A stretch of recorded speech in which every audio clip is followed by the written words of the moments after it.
The screaming started before the impact, a tearing sound that ripped through the heavy smog of Pentagram City like a physical wound. There was no polite dimensional rift, no swirling vortex of magic, only a sudden, violent violation of the atmospheric pressure that had shattered the windows for 3 city blocks. A streak of emerald energy, brighter and more sickly than any neon sign in the Pride Ring, hammered into the pavement of a chaotic intersection, instantly vaporizing a turf war between 2 low-level gangs.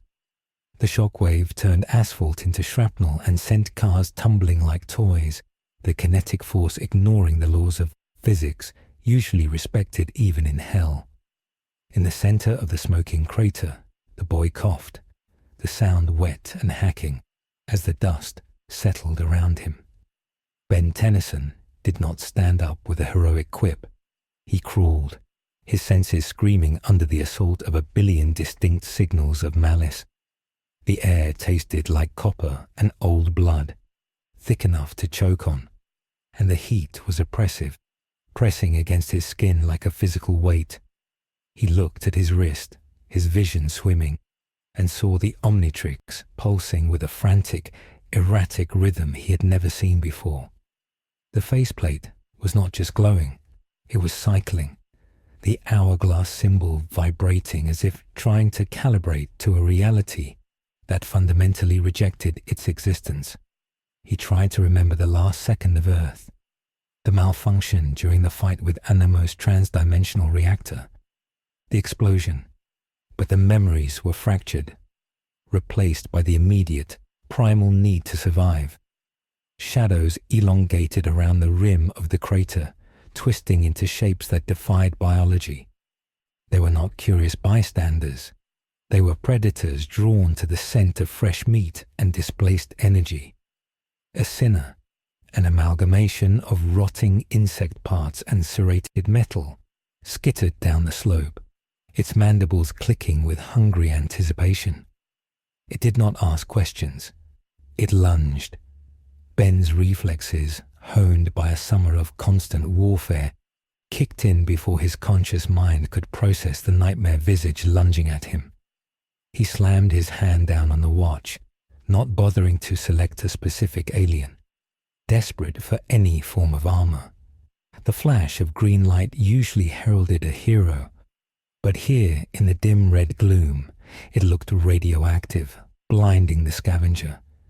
The transformation tore through him with more resistance than usual, the ambient magical radiation of hell fighting the biological rewriting of the Omnitrix. When the light died, Diamond Head stood in the crater, but the crystal was darker, jagged, refracting the hellish red light into sharp, bloody spectrums. The insect demon broke its teeth on his shoulder, shrieking in confusion before Ben backhanded it with enough force to send it shattering against a ruined storefront. This was not a cartoon villain or a misunderstood alien. The creature's intent had been absolute murder, and the realization hit Ben cold and hard through the alien biology. He was not in Bellwood anymore. He looked up, past the rim of the crater, and saw the pentagram etched into the bleeding sky, a geometric seal of condemnation that made his stomach turn even without internal organs. More shapes were coming, drawn by the flash, drawn by the disruption. He could feel the ground trembling under the approach of heavier things, things that did not scuttle but stomped with the authority of ownership. The Omnitrix beeped, a low, dissonant warning tone that harmonized with the distant screams of the damned, signaling that the battery was draining faster than it ever had on Earth. He was 10 years old, he was alone, and he had just kicked a beehive in a dimension made entirely of hate. Diamond Head stood amidst the wreckage of the intersection, his crystal hide refracting the ambient red gloom of the underworld into sharp, jagged spectrums of threat.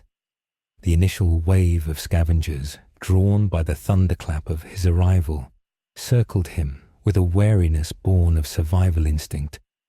These were not the organized drones of Vilgax or the predictable mutants of Dr. Animo. These were chaotic, desperate things, sinners twisted by their own vices into biological nightmares. And they looked at the Petrosapien not as a warrior, but as a loot box to be cracked open. A shark-headed demon with a rusted rebar for fingers lunged from the blind side, aiming for the neck. Ben did not turn. He simply extended dorsal spikes from his shoulder blade, impaling the attacker mid-air.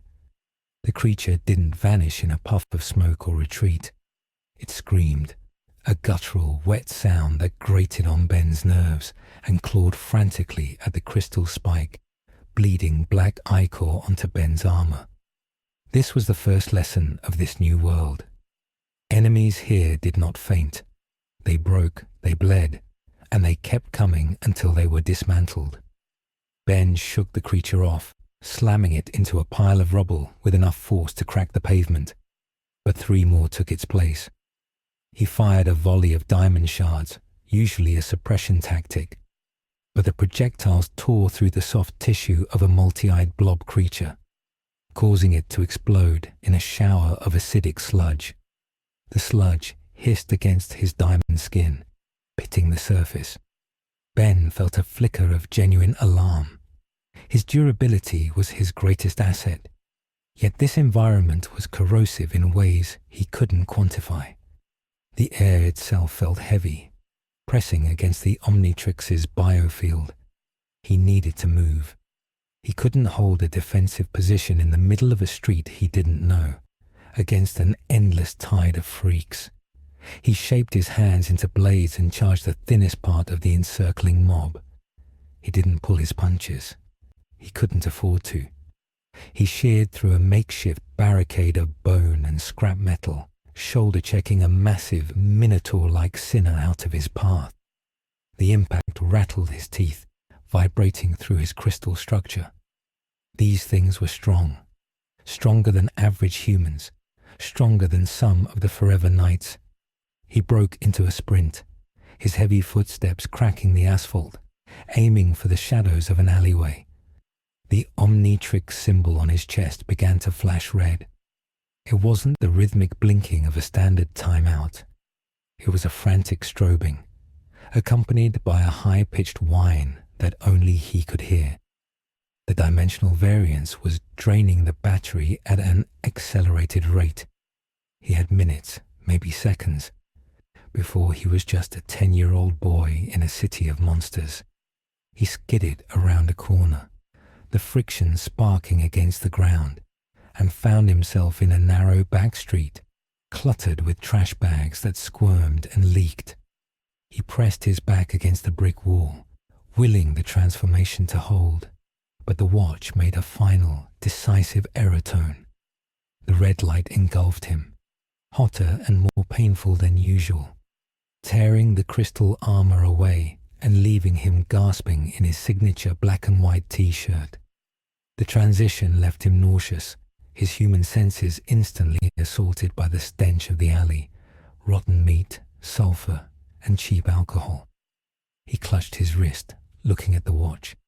The faceplate was dead, a dull grey he had never seen before. It wasn't recharging. It was dormant. Panic, cold and sharp, spiked in his chest. Without the watch, he was just Ben. No powers, no durability, just a kid. A shadow fell over him, long and jagged.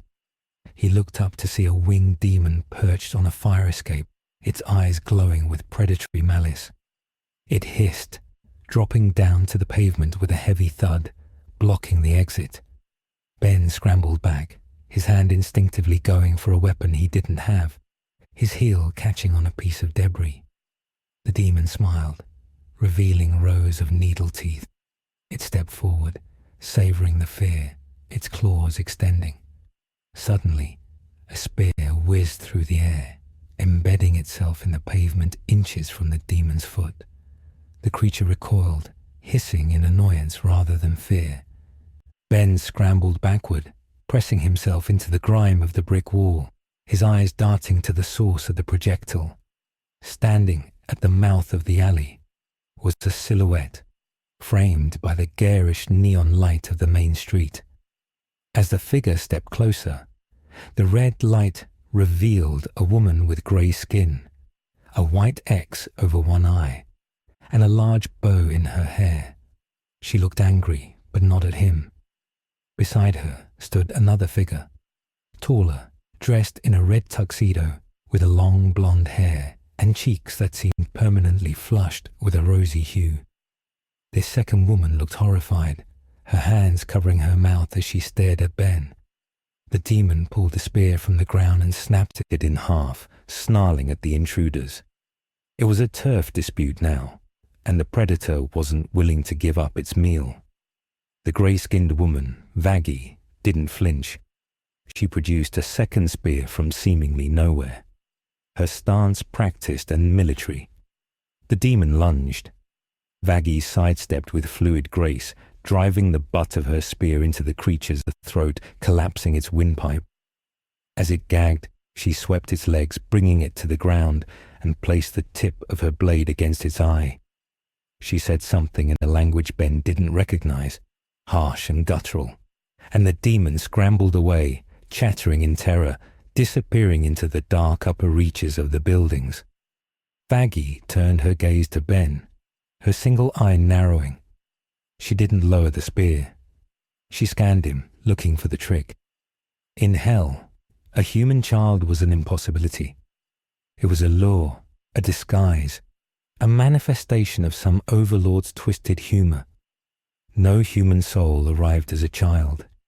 You aged, you died, you fell. If this was a child, it was something else wearing a child's skin. She signaled for the other woman to stay back, stepping over the trash to get a closer look. Ben pushed himself up, his back against the wall, trying to look brave. He raised his fists in a boxing stance taught to him by Gwen, which felt ridiculous against the spear-wielding demon. But he refused to cower. Vaggie stopped 3 feet away, the tip of her spear hovering near his chest. She demanded to know what he was. Her voice was sharp, accosting. Ben swallowed the lump in his throat and told her his name was Ben Tennyson, and he was going to kick her butt if she didn't back off. The threat was so pathetically hollow coming from a trembling 10-year-old that Vaggie blinked, taken aback. The blonde woman, Charlie, pushed past Vaggie's guard, ignoring the warning hiss from her partner. She knelt down, disregarding the filth on the alley floor, bringing herself to Ben's eye level. Her eyes were wide, black pools of genuine concern that unnerved Ben more than the aggression.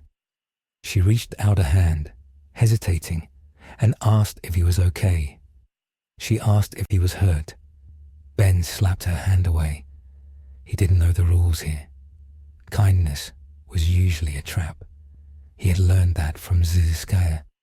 He had learned that from Kevin 11. Charlie recoiled, hurt but undeterred. She looked at Vaggie and whispered that he was alive. Not a sinner, not a hellborn. He was alive. Vaggie scoffed, calling it impossible, but her posture shifted. She looked at the boy's wrist, at the strange device that looked like a watch, but hummed with a dormant power that made the hair on her arm stand up. It wasn't angelic tech. It wasn't demonic. It was alien. Vaggie lowered her spear slightly, realizing that if this was a disguise, the actor was committed to the role of a terrified, defensive human. The sound of sirens began to wail in the distance, a distorted, discordant noise that signaled the approach of heavier enforcement.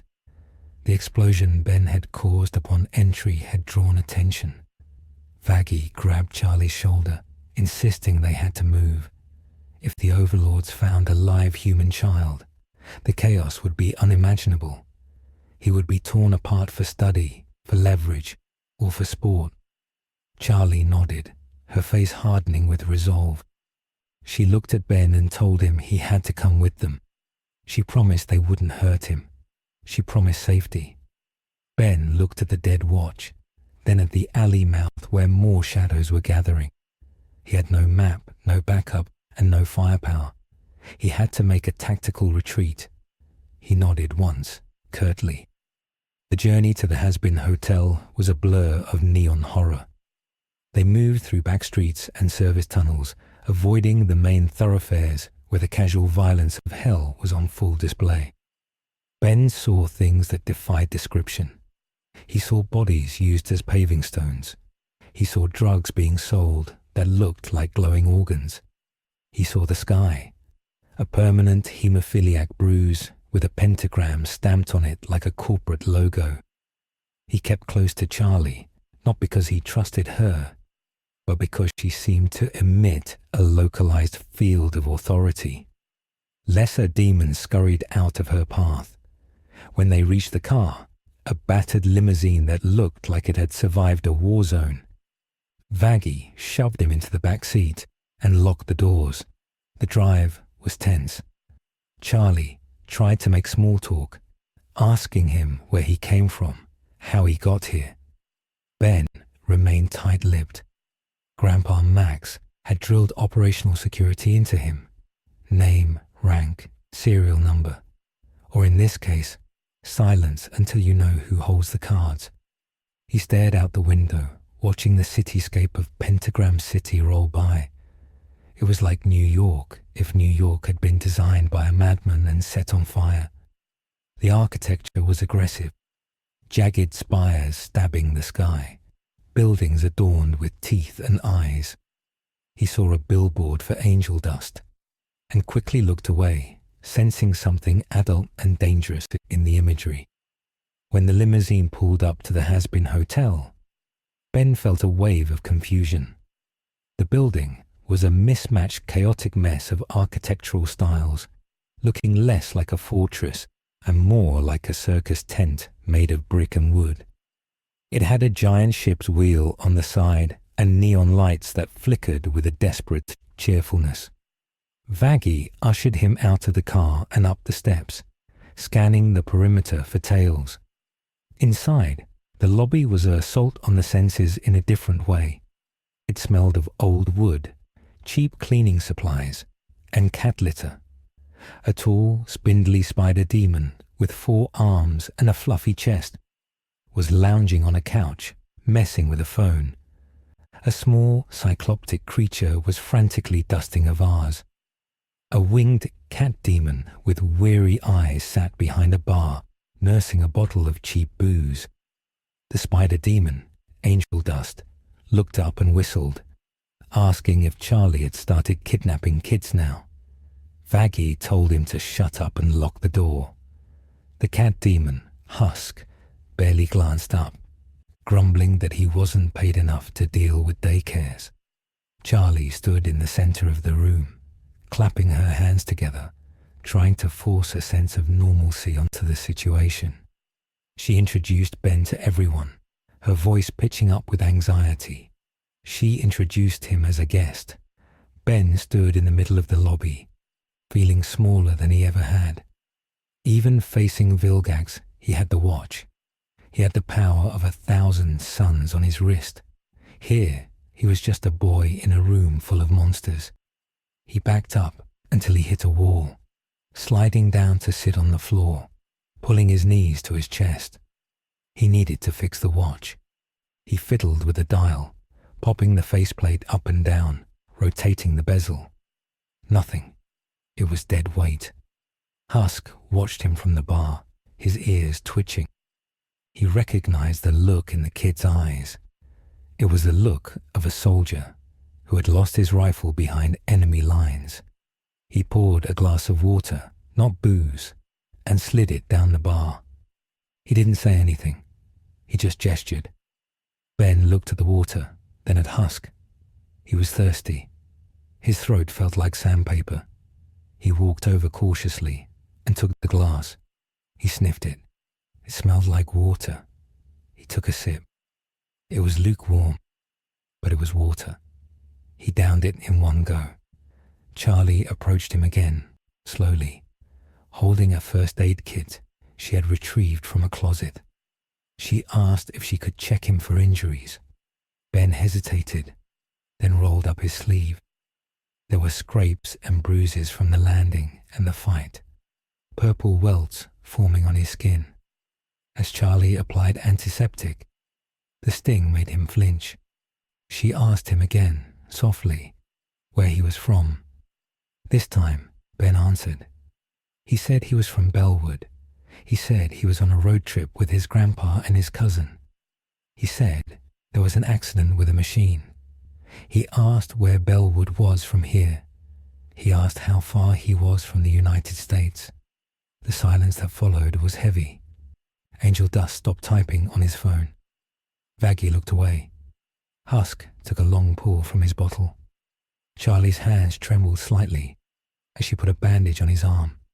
She took a deep breath. She told him he wasn't in the United States. She told him he wasn't on Earth. She told him he was in hell. Ben stared at her. He waited for the punchline. He waited for the laugh track. But no one laughed. He looked at Angel Dust, who looked surprisingly solemn. He looked at Vaggie, who nodded grimly. He looked at the window, at the red sky and the burning pentagram. Hell. The concept was abstract to him. A place bad people went. But he wasn't bad. He was a hero. He saved people. Why would he be in hell? Denial washed over him. He stood up, backing away. He told them they were lying. He told them it was a trick. He told them it was an alien dimension. A null void pocket. It had to be. Aliens existed. Magic existed. Hell was just a story. Charlie tried to reach out, but he shouted at her to stay back. The Omnitrix sparked, a single weak yellow arc of electricity jumping from the bezel to his finger. It stung. The watch was reacting to his emotional distress, trying to boot up but failing due to the energy interference. Suddenly, the front door of the hotel exploded inward. Splinters of wood and twisted metal showered the lobby. Vaggie was in front of Charlie instantly, spear drawn. Angel Dust produced a Tommy gun from his chest fluff, his demeanor shifting from bored to lethal in a microsecond. Through the dust and debris, a figure stepped in. It wasn't a random scavenger. It was a sleek, mechanical-looking demon with a television for a head, flanked by two hulking brute demons wearing suits. Vox. The TV demon's screen face displayed a static grin. He had been tracking the energy signature. He had seen the green lightning. He wanted the source. He wanted the tech. His eyes, pixelated spirals, locked onto Ben. He didn't care about the princess. He didn't care about the hotel. He pointed a clawed hand at the boy and ordered his goons to retrieve the asset. Vaggie shouted a warning, but the goons were fast. One of them, a massive reptile sinner, charged. Angel Dust opened fire, the bullets banging off the brute's thick hide. Husk threw a card, charged with explosive kinetic energy, which detonated against the brute's chest, staggering it but not stopping it. Ben scrambled back, cornered against the reception desk. He slammed his hand on the watch again and again. "Work," he screamed. "Come on, work." The goon reached for him, a hand the size of a shovel descending. Ben squeezed his eyes shut, bracing for the grab. The Omnitrix screamed. It didn't transform him. It didn't release a DNA sample. Instead, it did something it had only done once before in a simulation. It discharged. A pulse of raw green omni energy erupted from the core, an omnidirectional blast wave of pure biological rejection. It hit the reptile demon and sent him flying backward, not just physically pushing him, but destabilizing his form. The demon flickered, his texture mapping glitching out like a bad video game before he slammed into the opposite wall, unconscious and smoking. The recoil threw Ben over the reception desk. He landed hard on the floor, the watch smoking on his wrist. Vox paused, his screen face displaying a loading icon for a split second before shifting to an expression of intense, greedy interest.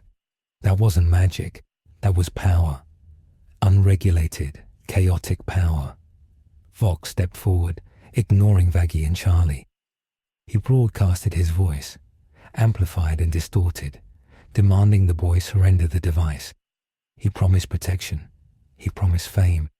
He promised a way home. It was a lie, and Ben knew it. He had heard it from Vilgax. He had heard it from Kevin. He peeked over the desk. Charlie was standing between him and Vox. She had transformed, her horns extending, her eyes glowing red. She wasn't the scared hotel manager anymore. She was the daughter of Lucifer. She told Vox to get out of her house. Vox laughed, a digitized, staticky sound. He snapped his fingers, and electricity arced through the room, blowing out the lights and plunging the lobby into darkness, illuminated only by the red glow of Charlie's eyes and the blue glow of Vox's screen. This was a standoff. Ben crawled under the desk, clutching his wrist. The Omnitrix was hot, burning his skin. The faceplate was flickering between the hourglass and a strange, jagged rune he didn't recognize. It was trying to adapt.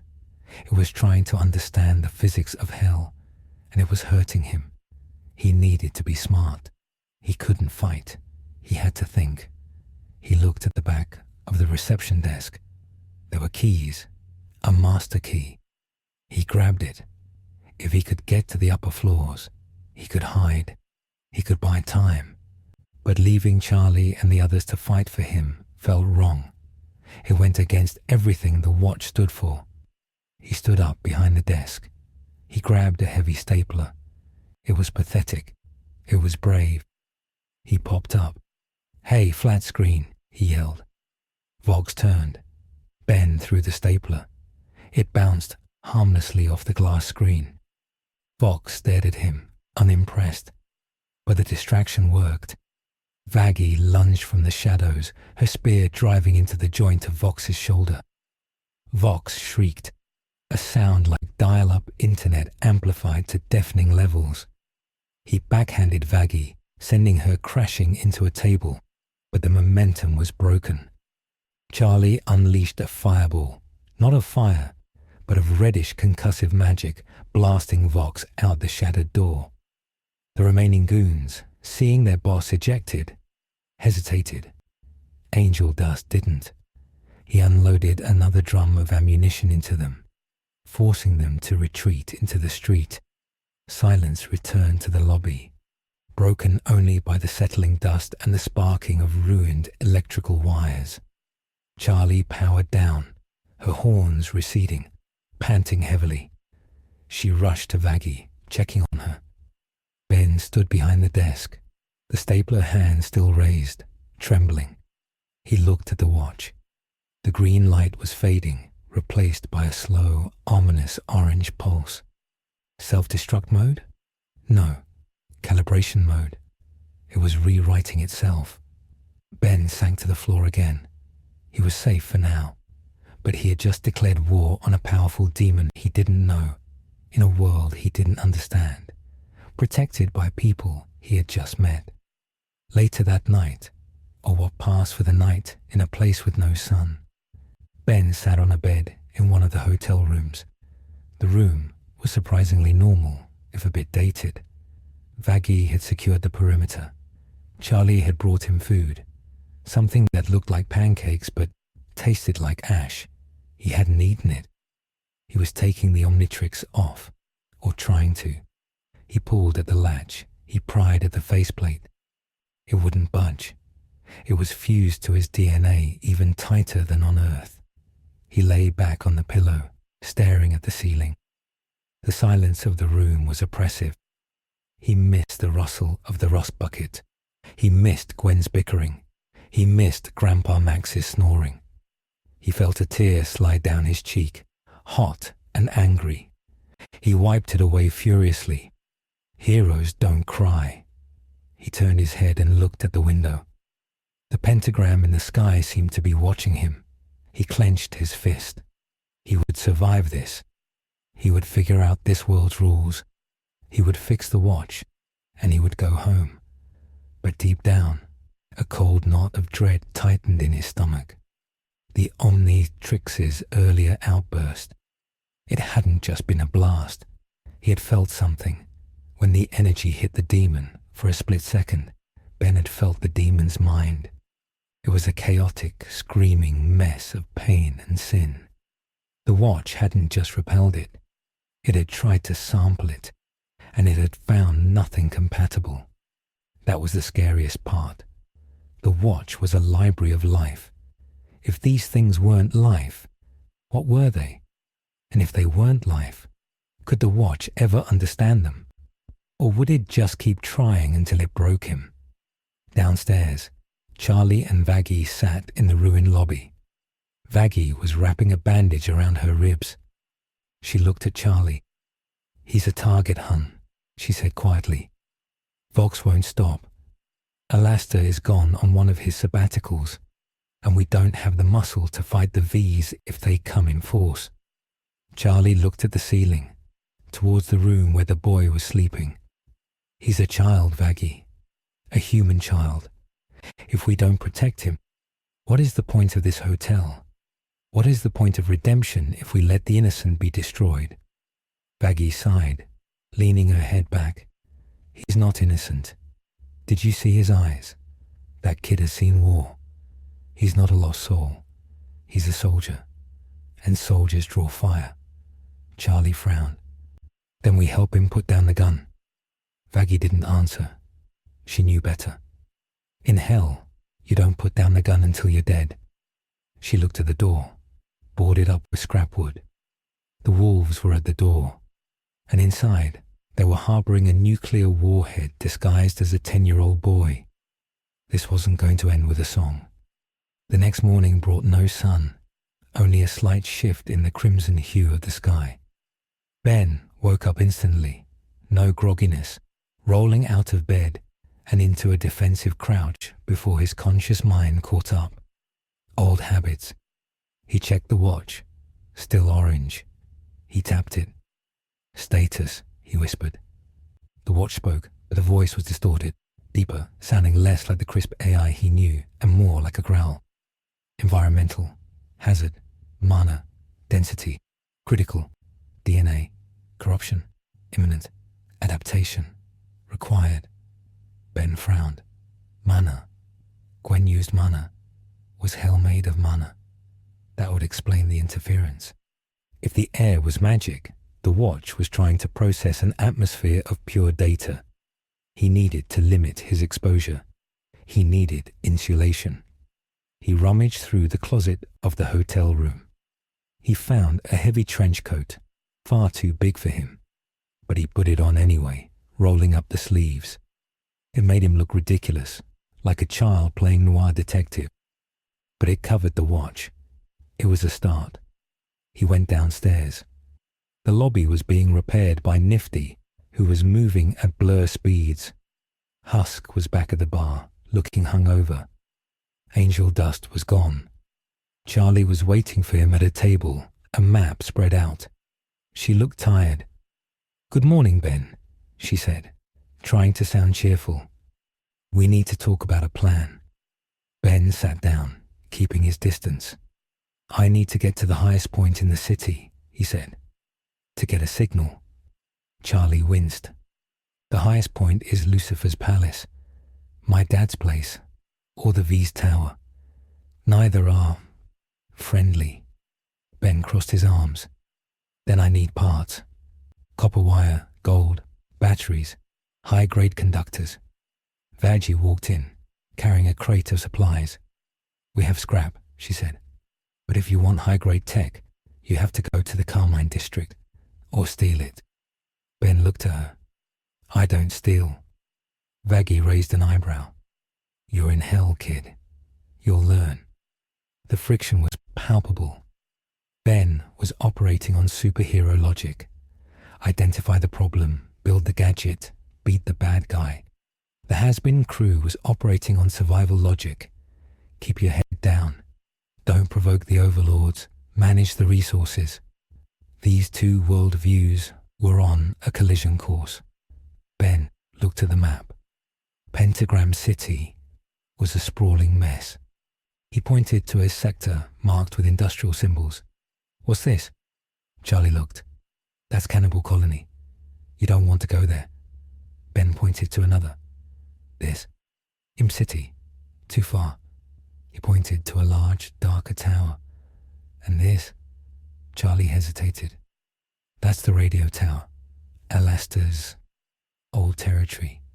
It's abandoned mostly." Ben's eyes lit up. "Radio tower. Broadcaster. That works." Charlie reached out. "Ben, no. Alastor is. He helps us. But his places are cursed. Dangerous." Ben stood up. "I handle dangerous." He turned to leave. Vaggie stepped in his path. "You walk out that door. Vox grabs you in 5 minutes." Ben looked at the watch.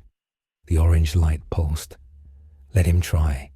I need to send a signal to the plumbers, to Grandpa." He pushed past Vaggie. She grabbed his arm. "Listen to me, you little brat. You are not invincible without that green light. I saw you yesterday. You were terrified." Ben ripped his arm away.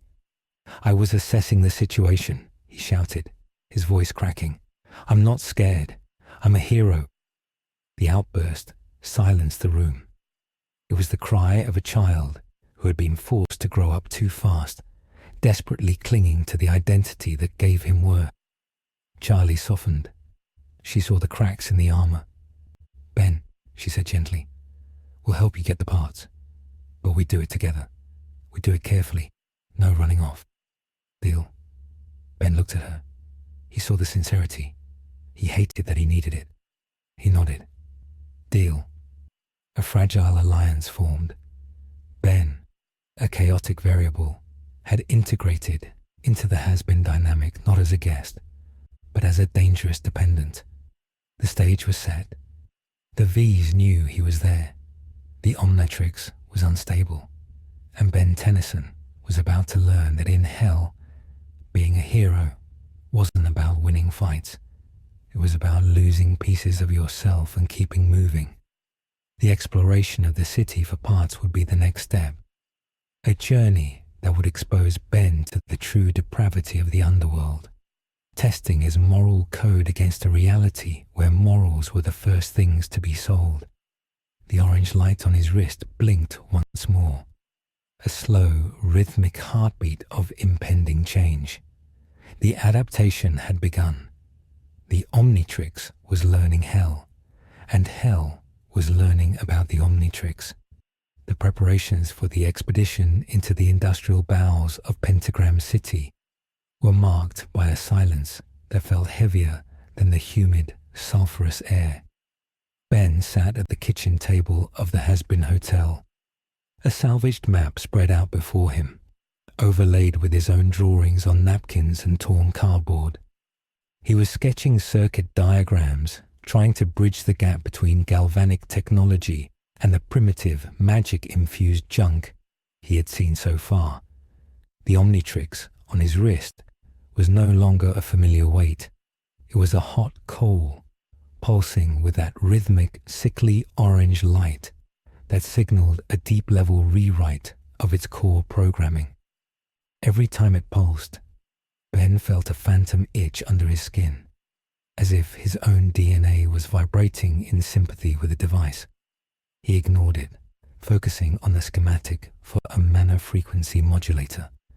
He needed to amplify the Omnitrix's distress beacon, punching it through the dimensional barrier of hell to reach the plumbers or Azimuth or anyone who could get him out of this nightmare. Vaggie stood on the other side of the table, loading magazines for a celestial steel pistol she had pulled from a hidden cache. The metallic click of the bullet sliding into place was the only sound in the room, until Angel Dust sauntered in, spinning a Tommy gun on one finger. He looked at Ben's drawings and laughed, a dry, cynical sound. He asked if the kid was planning to build a radio to call his mommy. Ben didn't look up. He said he was calling the cavalry. Angel snorted, leaning against the doorframe, noting that in hell, the cavalry usually arrived to shoot you, not save you. Charlie entered last, wearing a travel cloak over her suit, looking like a general trying to convince herself she was a diplomat. She placed a hand on the map, asking Ben if he was sure about the Rust Sprawl. It was territory contested by heavy hitters, scrap barons who didn't care about the Princess of Hell. Ben nodded. His sensors, before the watch went dark, had picked up high-energy signatures there. Not just electricity, motive energy, something compatible. They left the hotel in the battered limousine. Vaggie, driving with a white-knuckled grip on the wheel. As they penetrated deeper into the city, the architecture shifted from the chaotic jumble of the entertainment district to something more brutal and industrial. The Rust Sprawl was a landscape of skeletal factories and mountains of jagged metal, silhouetted against the bleeding sky. Enormous pipes leaked fluids that hissed and burned the ground. The inhabitants here were different, less flamboyant, more desperate. Ben watched through the tinted glass as a group of imp-like creatures tore apart a still screaming mechanical beast for copper wire. He felt a wave of nausea. On Earth, machines were machines. Here, the line between biology and technology was blurred and bloody. He clutched his wrist, the orange pulse accelerating. The watch was reacting to the ambient suffering, mistaking it for biological distress signals. It wanted to help, but it didn't know how. Ben forced himself to breathe, using the meditation techniques Gwen had tried to teach him. Center the mind. Ignore the noise. Focus on the mission.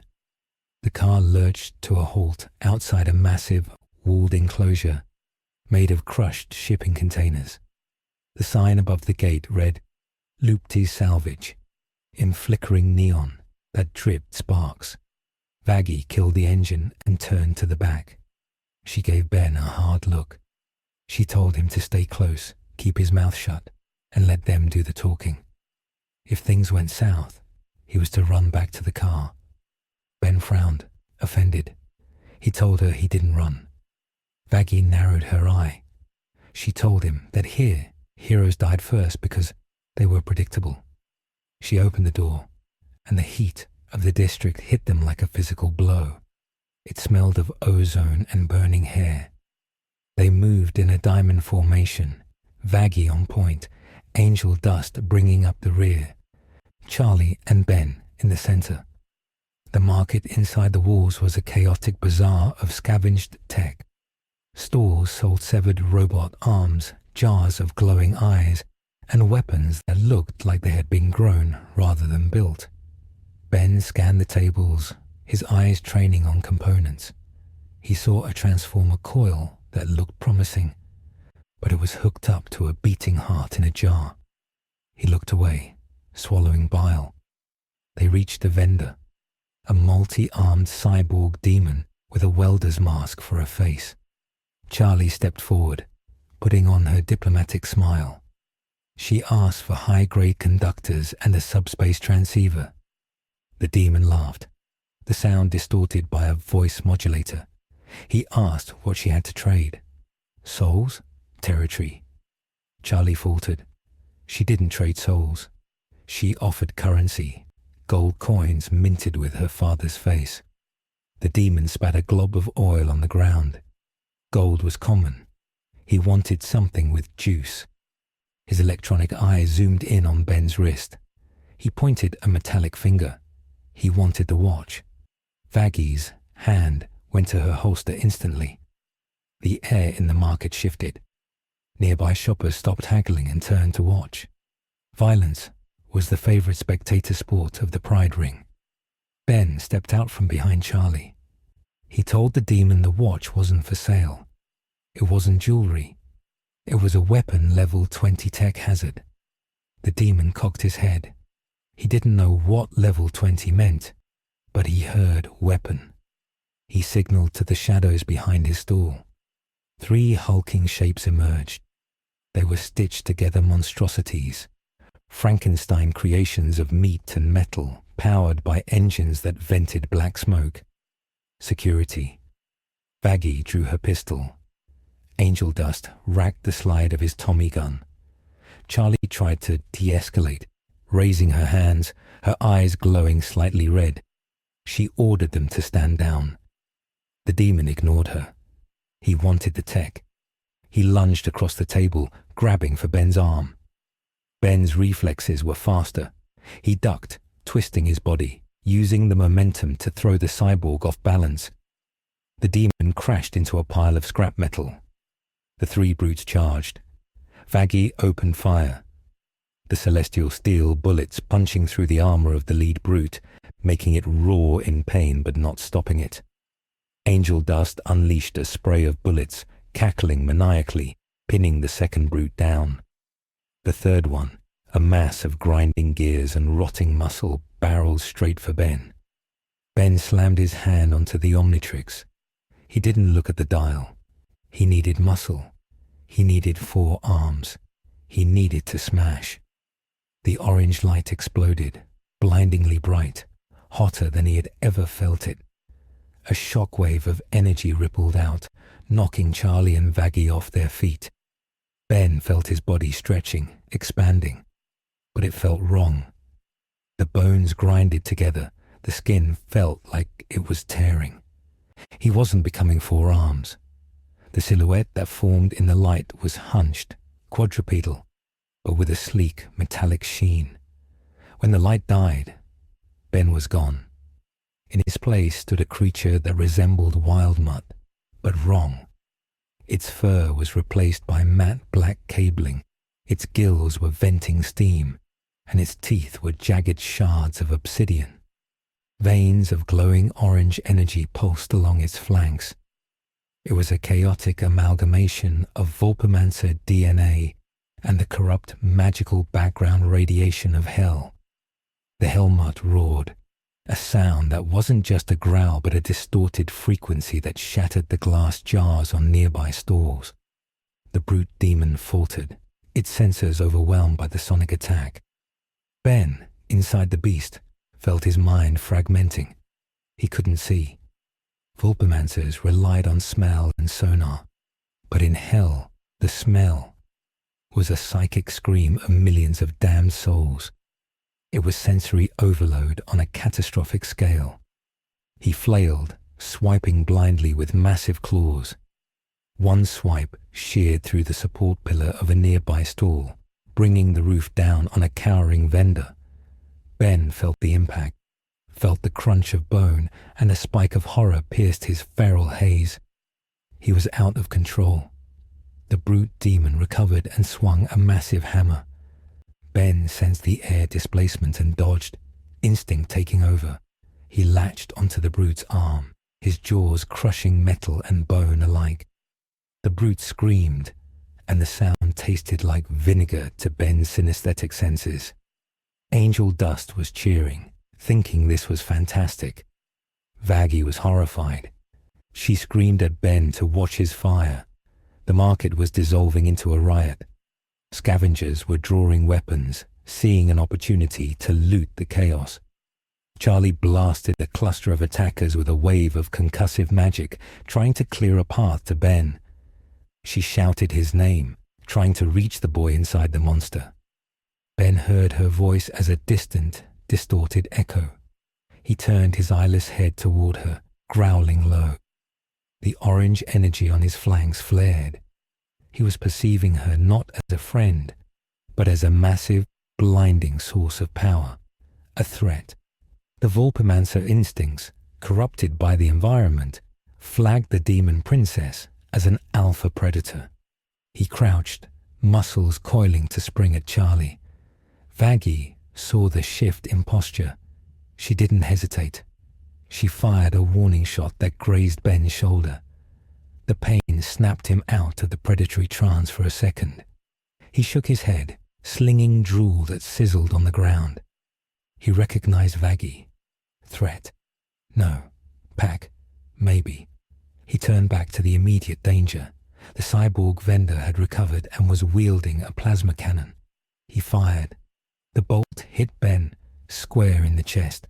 throwing him backward into a mountain of scrap electronics. The pain was searing, but it triggered something else.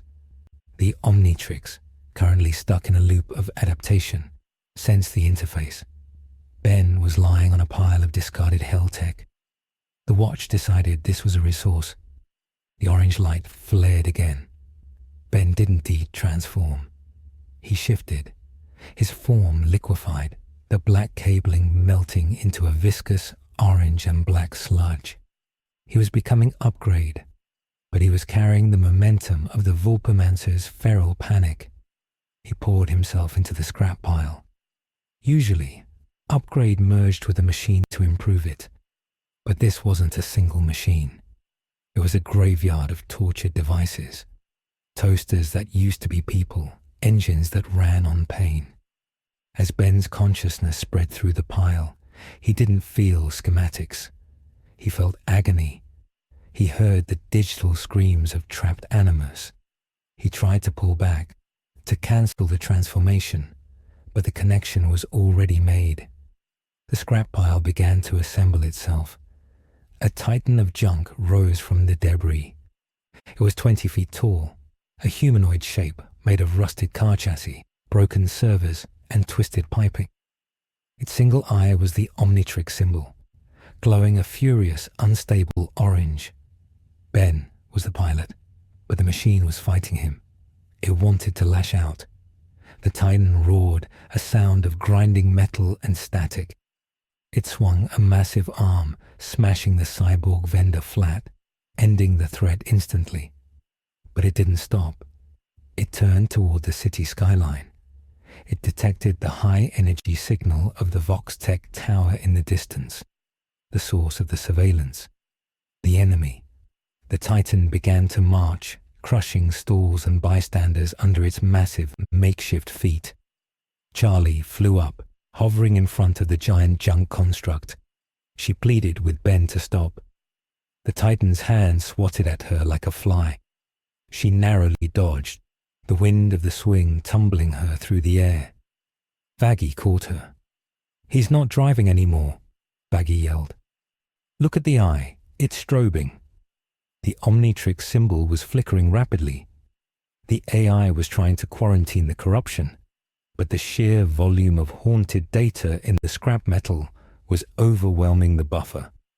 Ben was trapped in a psychic storm, feeling the phantom pain of 1,000 dismantled machines. He was lashing out to make the noise stop. The Vox drones arrived then. Not the scouts from before, but a strike team. Sleek, black aerial units armed with sonic disruptors. They circled the Titan, blasting it with sound waves designed to shatter glass. The vibrations tore through Ben's construct, causing pieces of scrap to fall off. But the pain just made the entity angrier. The Titan raised its arms and the scrap metal shifted, forming primitive cannons. It fired, not energy, but superheated shrapnel, screws, bolts, jagged plates. The spray shredded the drones, turning them into fireballs that rained down on the district. The destruction was escalating. Fires were starting to spread. The smoke was thick and black. Angel Dust was taking cover behind a dumpster, looking pale. "Okay, the kid has issues," he muttered. "Serious issues." Vaggie grabbed Charlie. "We have to take him down. If he marches into the city center like this, the overlords will nuke him. And us." Charlie looked at the rampaging giant. She had to hurt him to save him. Tears pricked her eyes. She summoned her full demon form, horns growing, tail lashing. She flew up, higher this time, gathering a massive ball of red energy in her hands. She aimed for the central mass, where the Omnitrix eye glowed. "I'm sorry, Ben," she whispered. She threw the fireball. It impacted the Titan's chest with the force of a wrecking ball. The junk structure shuddered. Ben, inside, felt the impact as a massive concussive blow. The connection to the scrap severed. The Titan collapsed, falling apart into its constituent garbage. Ben was thrown from the wreckage, tumbling across the hard oil-stained ground. He rolled to a stop, his body smoking, the upgrade form dissolving back into his human shape. He lay there, gasping, staring up at the smoke-choked sky. He was covered in grime and oil. His clothes were torn. The Omnitrix was beeping a slow, mournful tone. Battery depleted, safety lockout engaged. The silence that followed was broken only by the crackle of fires. Vaggie and Angel ran to where Charlie had landed. She was shaken but unhurt. They all looked at Ben. He pushed himself up on shaking arms. He looked at the destruction around him. The flattened stores, the burning drones, the bodies of the brute demons, and the bystanders, the smaller imps who had been caught in the crossfire. He saw a small creature holding a broken arm, weeping over a ruined cart. Ben felt a coldness settle in his gut that had nothing to do with the temperature. He had done this. He had tried to be a hero, and he had created a disaster. He vomited, dry heaving, onto the dirt. Charlie approached him slowly, reverting to her humanoid form. She didn't touch him. She just stood there. "Ben," she asked softly. Ben flinched. He looked at his wrist. The watch was black, inert. I couldn't stop it," he rasped. "The machine, it was screaming." Charlie knelt down. "I know. This is hell. Everything screams." Ben looked at her, his eyes wide and haunted. "I'm dangerous here. I'm not the good guy here." Vaggie walked up, holstering her gun. She looked at the wreckage. "You're a weapon," she said, her voice hard but not unkind. "And a weapon that misfires is a liability. But you took out the hit squad." She kicked a piece of a Vox drone. "And you got the part." She pointed to the debris. Lying amidst the scattered junk was the subspace transceiver they had come for, miraculously intact inside the armored shell of the Titan's chest piece. Ben looked at it. He felt no triumph. He felt only shame. He stood up, his legs wobbly. He walked over and picked up the device. It felt heavy. "We need to go," he said, his voice flat, "before more come." The ride back to the hotel was silent. No one made small talk. Ben sat in the corner, staring out the window, clutching the transceiver. He wasn't looking at the city anymore. He was looking at his reflection in the glass. He looked older, tired. The Omnitrix had always been his toy, his tool, his burden. But now it felt like a curse. It was adapting to hell, yes. But was it adapting him to hell? Was he becoming something that belonged here? The thought terrified him more than Vilgax ever had. Back at the hotel, the mood was somber. Husk served drinks without a word. Nifty cleaned the soot off Ben's coat, chattering nervously, but Ben didn't hear her. He took the transceiver and went straight to his room. He didn't start building. He sat on the floor, the device in front of him, the dead watch on his wrist. He was analyzing the data from the transformation. The Omnitrix logs were scrolling on the holographic faceplate, which worked on reserve power.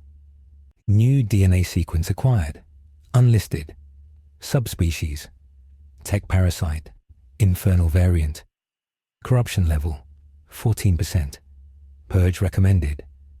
Ben closed the log. 14% corruption.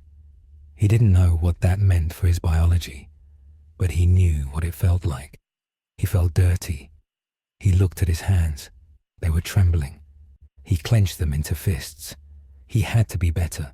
He had to master this. If he let the watch control him, he would kill his friends. Friends. The word felt strange. Were they friends? Or were they just people stuck in the blast radius? Down in the lobby, Charlie was pacing. "We can't let him go out there again," she said. "Not until he learns to control that." Vaggie was cleaning her spear. "He can't control it, Charlie. The watch is rewriting itself to match the physics of this dimension. It's like trying to run a gasoline engine on blood. It's going to sputter. Angel Dust was sitting on the couch, looking unusually serious. So what? We locked the kid in the basement? Vaggie looked up. Maybe, for his own safety. And ours. Charlie shook her head. No, that's what they do to sinners. We're about redemption. We're about help. He doesn't need redemption, Vaggie snapped. He's a human child. He needs extraction. We need to get that signal working. And if the signal brings something worse than Vox? Angel asked. If it brings the people who built that watch, you think they're going to knock politely? The question hung in the air. They were playing with forces far beyond the usual turf wars of Pentagram City. Ben was a catalyst, and the reaction was just beginning. Suddenly, the TV in the corner of the lobby flickered to life. It wasn't the usual broadcast. It was a direct feed. Vox's face filled the screen, grinning his static grin. He wasn't angry. He looked delighted. Breaking news, sinners, his voice boomed. A new player has entered the game. Did you see the footage from the Rust Sprawl? A trash titan, a monster. And guess where he's staying? The camera angle switched to a drone shot of the Hazbin Hotel. That's right. The princess is hoarding a weapon of mass destruction. And I think it's time we tested it properly. Charlie stared at the screen in horror. Vox was broadcasting Ben's location to every overlord, every gang, and every psycho in the city. He wasn't just hunting Ben anymore. He was inviting everyone else to the hunt. He was starting a game. Upstairs, Ben heard the broadcast. He heard Vox's laugh. He looked at the transceiver. He needed more parts. He needed a power source. He needed time. He didn't have any of it. He stood up, grabbing his backpack. He couldn't stay here. He was putting them in danger. He opened the window. The wind howled outside. He put one leg over the sill. Going somewhere. Ben froze. He turned around. Alastor was standing in the doorway. The radio demon had returned. He was leaning on his microphone staff, his smile wide and terrifyingly fixed. His eyes were dialed to radio dials. Static hummed in the air around him. Leaving so soon? Alastor asked, his voice sounding like it was coming from an old phonograph. Just when the broadcast is getting interesting. Ben stepped back from the window. I'm a danger to them, Ben said, his voice steady despite his fear. I have to go. Alastor tilted his head. Nonsense. You are the most entertaining thing to happen to this hotel since the wall collapsed. Besides, Alastor stepped into the room, the shadows stretching and warping around him. You cannot survive out there alone, Benjamin. Not with the V's watching, and certainly not with that device struggling to digest our local atmosphere. Alastor tapped the face of the Omnitrix with a clawed finger. The watch sparked green, then red, then black. Intriguing. Alien technology trying to pass the metaphysical. A recipe for disaster. I don't need your help, Ben said. Oh, but you do, Alastor countered. You need a mentor. Someone who understands power and consequence. Charlie is a delight, but she lacks spine. Vaggie is a soldier, but she lacks imagination. I, however, Alastor's smile widened, revealing too many teeth. I can help you tune that instrument. For a price, of course. Ben narrowed his eyes. I don't make deals with demons. Alastor laughed. Everyone makes deals, my boy. It's just a matter of negotiation. He turned and walked to the door. Dinner is in 10 minutes. Jambalaya, do try not to run away. The shadows in the garden are particularly hungry tonight. Alastor vanished into the hallway. Ben stood there, heart pounding. He was trapped. Vox outside, Alastor inside. The Omnitrix broken. He looked at the transceiver again. He sat back down. He wouldn't run. Running was for victims. He would build the damn radio. he would fix the watch. And if Alastor wanted a show, Ben would give him one, but on his own terms. He picked up the screwdriver. His hands were steady now. The panic of the Helmut transformation had faded, replaced by a cold, hard resolve. The catastrophe had happened. Now came the escalation. Ben Tennyson was done reacting. It was time to start strategizing. He began to strip the wire, the orange glow of the watch illuminating his face in the dark room, casting shadows that looked like monsters. Down in the lobby, the phone began to ring. It kept ringing. Charlie stared at it. She knew who it was. It was her father. Lucifer had seen the news. The ringing phone, a sound that cut through the silence of the hotel like a siren. The world was closing in, and the Hazbin Hotel was ground zero. Deep in the circuits of the Omnitrix, a new file finished compiling. DNA sample, sinner. Classification, pseudo-biological construct.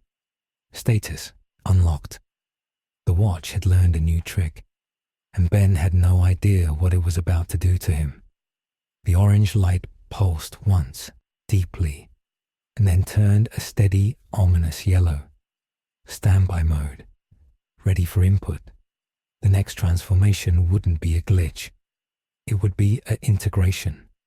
The phone in the lobby did not stop ringing until Charlie picked it up. And even then, the plastic casing was beginning to warp from the heat radiating through the line. The voice on the other end was not the whimsical, distracted father she usually spoke to. It was Lucifer Morningstar, the king of hell, and he was speaking with the quiet, tectonic authority of a fallen archangel. He did not ask how she was. He did not ask about the hotel's occupancy rates. He asked one question, his voice vibrating the receiver so hard it numbed Charlie's fingers. He asked if it was true. He asked if she was harboring the anomaly. Charlie stood in the center of the ruined lobby, the smell of ozone and sulfur still hanging heavy in the air from the morning's battle. And she lied. She told him it was a rumor. She told him it was a misunderstanding. She told him it was just a lost soul with a unique ability. There was a silence on the line that felt like the drop before a guillotine falls. Lucifer told her that he had seen the footage. He had seen the titan of scrap metal. He had seen the green light that was not magic, not angelic, and not demonic. He told her that heaven had noticed the energy spike. He told her that if she did not cast the boy out, he could not stop what was coming. He wasn't threatening her. He was giving her a weather report for a hurricane. Then the line went dead, the receiver dissolving into a puddle of black sludge in her hand. Charlie stared at the ruined phone, her heart hammering against her ribs. She looked up at Vaggie, who was boarding up the shattered front window with celestial steel reinforced planks. Vaggie didn't ask what Lucifer said. She knew. The look on Charlie's face said everything. The clock had not just started ticking. It was counting down seconds to an orbital bombardment. The hotel was no longer a sanctuary. It was a bunker, and they were on the wrong side of the door. Upstairs, the atmosphere was suffocating. Ben sat cross-legged on the floor of his room. The dismantled components of the subspace transceiver spread out around him like the guts of a robotic animal. He was working by the light of the Omnitrix, which was now emitting a steady, sickly yellow glow. The orange phase was over. The calibration was complete. Now, it was in integration mode. Ben felt the difference in his blood. His veins felt hot, as if he had a low-grade fever that wouldn't break. He was stripping the insulation off a copper wire with his teeth, his hands shaking slightly. He needed a focus crystal. The one he had salvaged from the market was cracked. It would leak energy. It would give away their position. But he had no choice. He had to signal the plumbers. He had to get Max. Alastor watched him from the shadows of the corner, his red eyes glowing with predatory amusement. He hadn't left. He had simply become part of the furniture, a lingering presence of static and menace. He twirled his microphone staff, the eye on the top swiveling to watch Ben's frantic work. Alastor commented that the boy's hands were shaking. He noted that fear was a poor soldering iron. Ben didn't look up. He told Alastor to be quiet. He told him he was concentrating. Alastor chuckled, the sound like a radio tuning between dead stations. He stepped out of the shadows, looming over the boy. He offered a deal. He said he could power the device. He said his radio waves could carry the signal through the interference of the pentagram. All Ben had to do was ask. All Ben had to do was admit he couldn't do it alone. Ben paused. He looked at the half-built machine. He looked at the yellow watch. He knew Alastor was a trap wrapped in a smile. But he also knew the physics of hell were defeating him. The atmosphere was too dense with mana. His tech was choking on it. He needed a booster. He looked up at the radio demon. He asked what the price was. Alastor's smile widened, stretching the limits of his face. He said there was no price, just a favor, a future favor, to be called in at a time of Alastor's choosing. A blank check. Ben knew the rules of deal-making from Gwen's magic books. Never sign a blank check. But then he heard the sound of glass breaking downstairs. He heard angel dust shouting. He heard the distinct whine of a plasma rifle. The siege had begun. Ben grabbed the transceiver. He looked at Alastor. He said no deal. He said he would power it himself. Alastor raised an eyebrow, genuinely surprised. Ben stood up, jamming the device into his backpack. He slammed his hand onto the Omnitrix. He didn't dial a hero. He just hit the core. He needed to clear the room. He needed to get to the roof. The yellow light consumed him. This time, the transformation didn't hurt. It felt inviting. It felt like slipping into a warm bath if the bath was made of molten lead. The form that emerged was not one Ben recognized. It was humanoid, tall and lanky, wrapped in bandages that looked like they were made of burning scripture. Its face was a mask of porcelain with no mouth, only 3 glowing green eyes arranged in a triangle. Ghostfreak. No. Snareo. No. This was something else. This was a form the watch had synthesized from the local environment. A sinner archetype. The Omnitrix dubbed it Grimoire. Ben didn't have time to analyze the powers. He felt a surge of necrotic energy in his hands. He pointed at the window. A blast of green spectral fire erupted, blowing the wall out entirely. He didn't jump. He floated, drifting out into the red air, gravity losing its hold on him. Below, the street was packed. It wasn't an army. It was a mob. Hundreds of low-level demons, imps, and sinners, armed with makeshift weapons, gathered around the hotel. They were chanting. They wanted the boy. They wanted the bounty. Vox's face was projected onto the clouds above, urging them on, promising fame, promising power. Ben hovered above them, the grimoire form pulsating with a cold, terrifying aura. He felt detached. The emotions of the boy were muffled behind the alien mind. This form didn't feel fear. It felt hunger. It wanted to consume the mana of the crowd. Ben fought the urge, forcing his will over the instinct. He flew toward the roof of the hotel, the transceiver in his hand. He landed on the shingles, his spectral bandages trailing like smoke. He set up the device near the chimney. He began to wire it into the hotel's broadcast antenna, the one Alastor used for his radio show. Down in the street, the mob saw him. A roar went up, a cacophony of greed and hate. Bullets began to fly, whizzing past him, tearing through his bandages, but they didn't hurt. They passed through his intangible form. Ben worked faster. He connected the power coupling. He needed a surge. He looked at his hand. The green fire flickered. He could use his own life force. The watch would regulate it. He grabbed the power cable. He pushed the energy into the machine. The transceiver lit up. A high-pitched whine cut through the noise of the mob. The antenna began to glow. A beam of green light shot straight up, piercing the red clouds, aiming for the tear in the sky where the pentagram lay. It was working. The signal was punching out. But the signal acted as a beacon in more ways than one. From the east, a swarm of flying shapes approached. Not Vox's drones this time. These were organic, harpies, led by a massive avian demon with wings of razor-sharp steel. They shrieked, diving for the roof. Ben looked up. He was vulnerable while channeling. He couldn't fight and broadcast at the same time. He needed backup. Suddenly, the roof access door burst open. Angel Dust ran out, all four arms holding guns. He didn't ask questions. He saw the birds. He started shooting.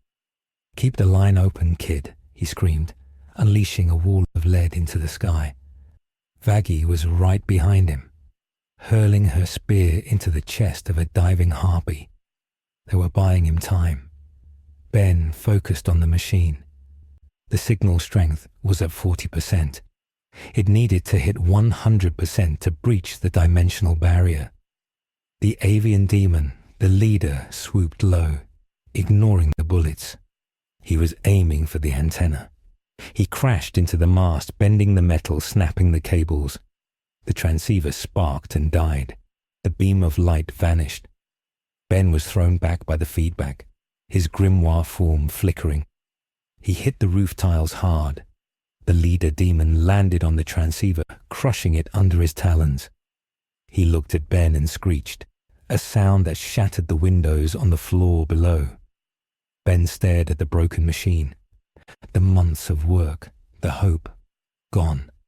In a second, something snapped inside Ben. It wasn't the bone. It was the restraint he had been holding onto since he arrived. The grimoire form dissolved, but Ben didn't revert to human. The yellow light of the Omnitrix flared violently. He was cycling, rapid switching. The watch was reacting to his rage. He didn't want to be intangible anymore. He wanted to hit something. He wanted to burn it. The light shifted to a deep, angry crimson. The silhouette that rose was massive. 4 arms, no. Humongousaur, no. It was familiar, yet twisted. It was heat blast, but the rocks were not volcanic magma. They were jagged shards of brimstone. The fire was not orange. It was a blinding, holy white fire mixed with streaks of black necrotic energy. The face was skeletal, the flames forming a halo of horns. "Hellfire!" the alien roared, the voice sounding like a choir of screaming souls. The avian demon laughed, opening its beak to spew acid. Ben didn't dodge. He took the acid bath. It sizzled against his brimstone skin, evaporating instantly. Ben reached out, his hand growing larger, the white fire intensifying. He grabbed the demon by the throat. The heat was absolute. It wasn't just temperature. It was erasure. The demon didn't burn. It unraveled.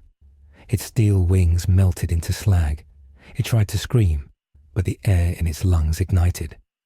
Ben threw the burning carcass off the roof, into the mob below. The explosion of white fire cleared a 50-foot circle in the street. The mob fell silent. This wasn't a turf war. This was an extermination event. Ben stood on the edge of the roof, the white flames roaring from his shoulders. He felt incredible. He felt infinite. The mana in the air was fuel. The more he burned, the stronger he got. He looked at Angel Dust and Vaggie. They were staring at him with wide, terrified eyes. They backed away. He realized that they were afraid of him.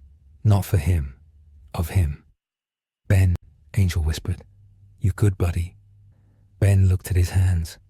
The white fire was consuming the roof tiles. "I'm fine," the voice boomed, distorted. "I'm better." But he wasn't better. Inside the watch, the AI was screaming warnings. Host aggression levels critical. Dopamine receptors overloaded. Symbiote protocols engaging. The Helvarian aliens weren't just costumes. They were semi-sentient constructs born of the dimension's psychic residue. Hellfire wasn't just a pyronite. He was a demon of wrath, and he liked destroying things. Suddenly, a shadow fell over the roof. A static hum filled the air. Vox, the TV demon, didn't appear in person. He projected himself onto every screen, every billboard, every phone in a 10-mile radius. His face was 50 feet tall in the sky. "Bravo," Vox applauded, his voice booming across the city. "What a performance. The kid has teeth. But tell me, little hero, can you swim?" The ground around the hotel began to rumble. The sewers exploded. A tidal wave of black, viscous sludge erupted from the manholes surrounding the building. It wasn't water. It was Vox's influence made physical, electrified liquid data, corrupting everything it touched. It surged toward the hotel walls, climbing like a living thing. Ben looked down. The sludge was eating the mob. The sinners who couldn't get away were being absorbed, digitized, and deleted. Vox was sacrificing his own potential viewers just to trap Ben.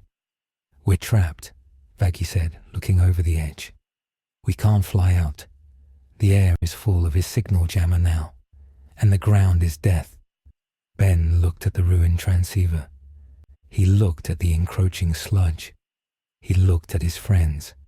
He had the power to burn the sludge, but the amount of heat required, it would incinerate the hotel too. He would save them by destroying their home. "I can burn it," Ben said, his flames flaring.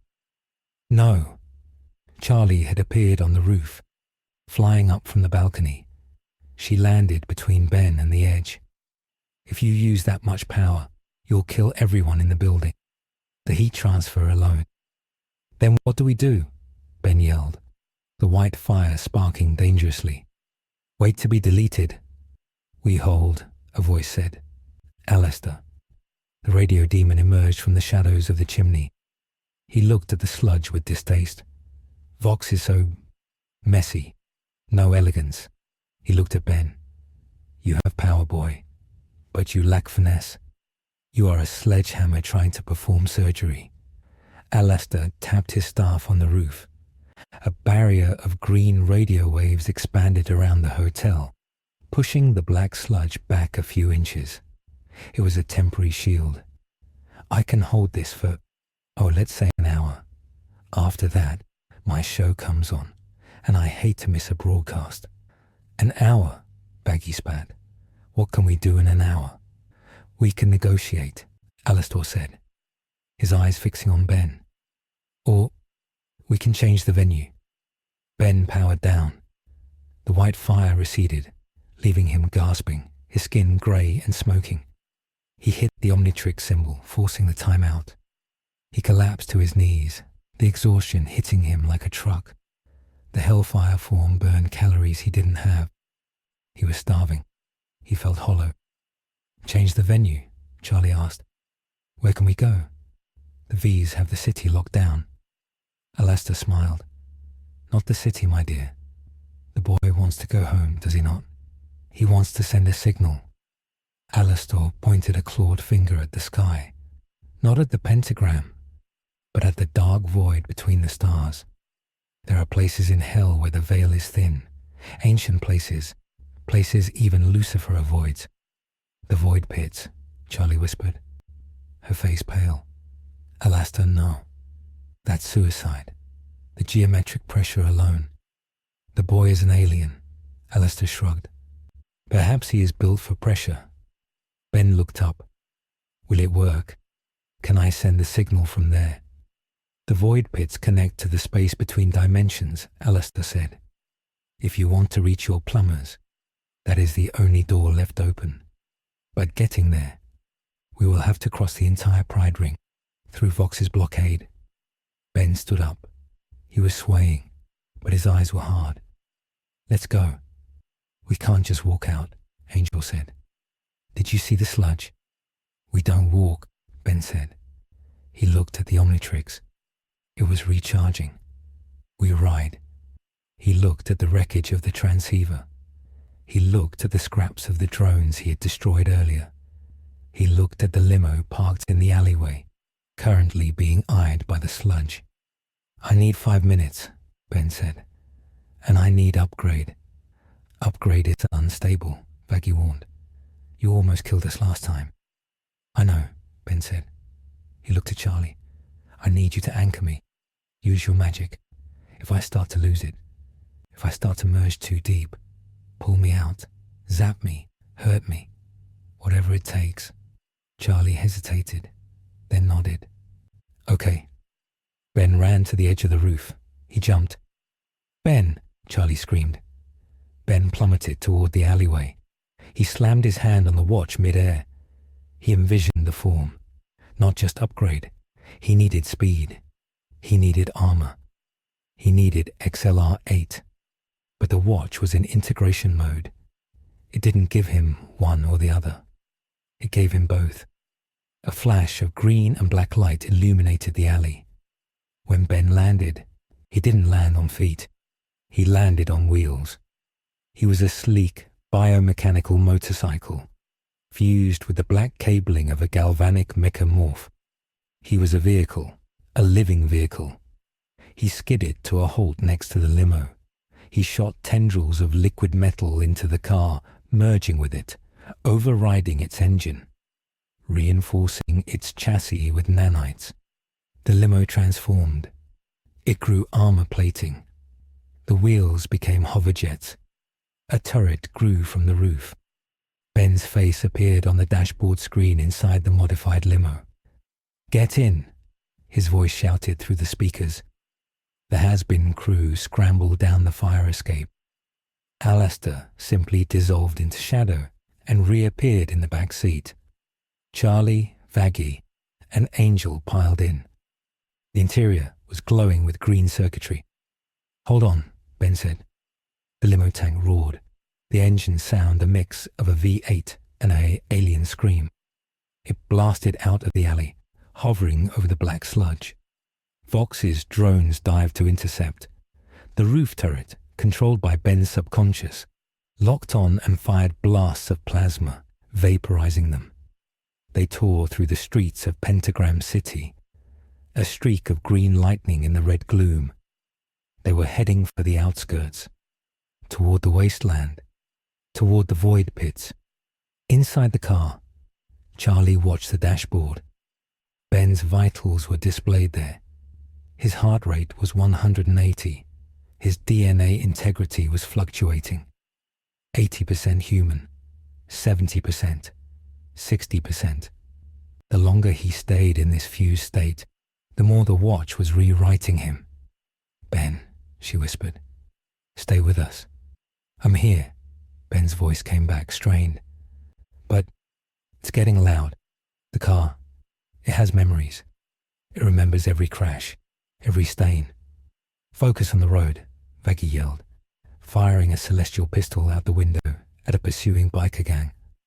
I am the road, Ben muttered, his logic slipping. They breached the city limits, leaving the smog behind, entering the ash-grey expanse of the wasteland. The pursuit thinned out. Vox's signal couldn't reach this far. They were alone in the silence of the damned wilderness. Ben slowed the vehicle down, bringing it to a stop near a jagged canyon that seemed to drop into nothingness. The void pits. He de-transformed. The limo reverted to a beat-up car. Ben was ejected from the hood, rolling onto the ash. He lay there, coughing. He spat out something black. Oil, blood. He didn't know. Charlie ran to him. Ben! He sat up. He looked at his arm. The Omnitrix was smoking. The faceplate was cracked. A hairline fracture running down the center. I broke it, Ben whispered. It still glows, Angel pointed out. That's good, right? No, Ben said. He tapped the dial. It didn't beep. It hissed. The limiter is gone. The safety is off. Alastor walked to the edge of the canyon. He peered down into the swirling grey mist below.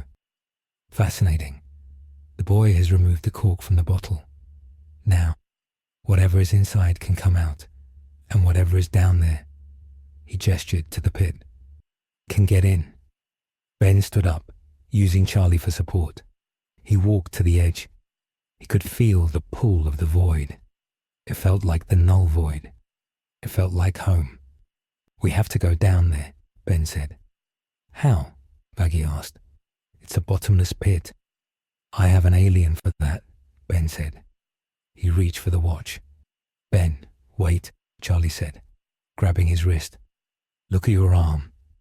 Ben looked. The veins in his left arm, leading from the watch, were turning black. The corruption was spreading. It wasn't just energy anymore. It was biological necrosis. If you transform again, Charlie said, tears in her eyes, I don't think you'll come back as Ben. Ben looked at her. He looked at the pit. He looked at the sky where the pentagram mocked him. I have to try, he said. It's the only way to warn them, to warn Grandpa. Warn him about what? Angel asked. That I'm not coming home, Ben said softly. That I'm already gone. He pulled his arm free. He didn't slam the watch. He gently turned the dial. He was looking for something specific, something that could survive the void, something that didn't need a body. He found it. The silhouette was a hooded figure. Chill. Big Chill. But as he initiated the transformation, a second silhouette overlapped it. A skeletal figure. A grim reaper. The watch flashed. Not yellow, not red. Purple. The color of magic. The color of corruption. Ben screamed as his body turned to ice and bone. The temperature in the wasteland dropped 50 degrees in a second. Frost covered the limo. Frost covered Charlie. Standing on the edge of the pit was not Big Chill. It was a spectre of absolute zero. Its wings were tattered shrouds. Its breath was a blizzard. It turned to look at them. Its eyes were empty. It dove into the pit. Silence returned to the wasteland. Charlie fell to her knees. Ben. Alastor smiled, a genuine, unsettling smile. Now, he whispered, the real show begins. In the darkness of the pit, Ben fell. He wasn't flying. He was falling. And as he fell, the purple light of the watch began to blink in code. And then, a response. Not from space, not from the plumbers, from the bottom of the pit. A green light. Acknowledge the terrifying realization that there was another Omnitrix signature in hell, and it was waiting for him in the dark. The descent was not a fall. It was a drowning in silence. Ben, encased in the spectral, freezing form of the Necro Chill, plummeted through the grey mist of the void pits, the wind roaring not in his ears, but in his mind.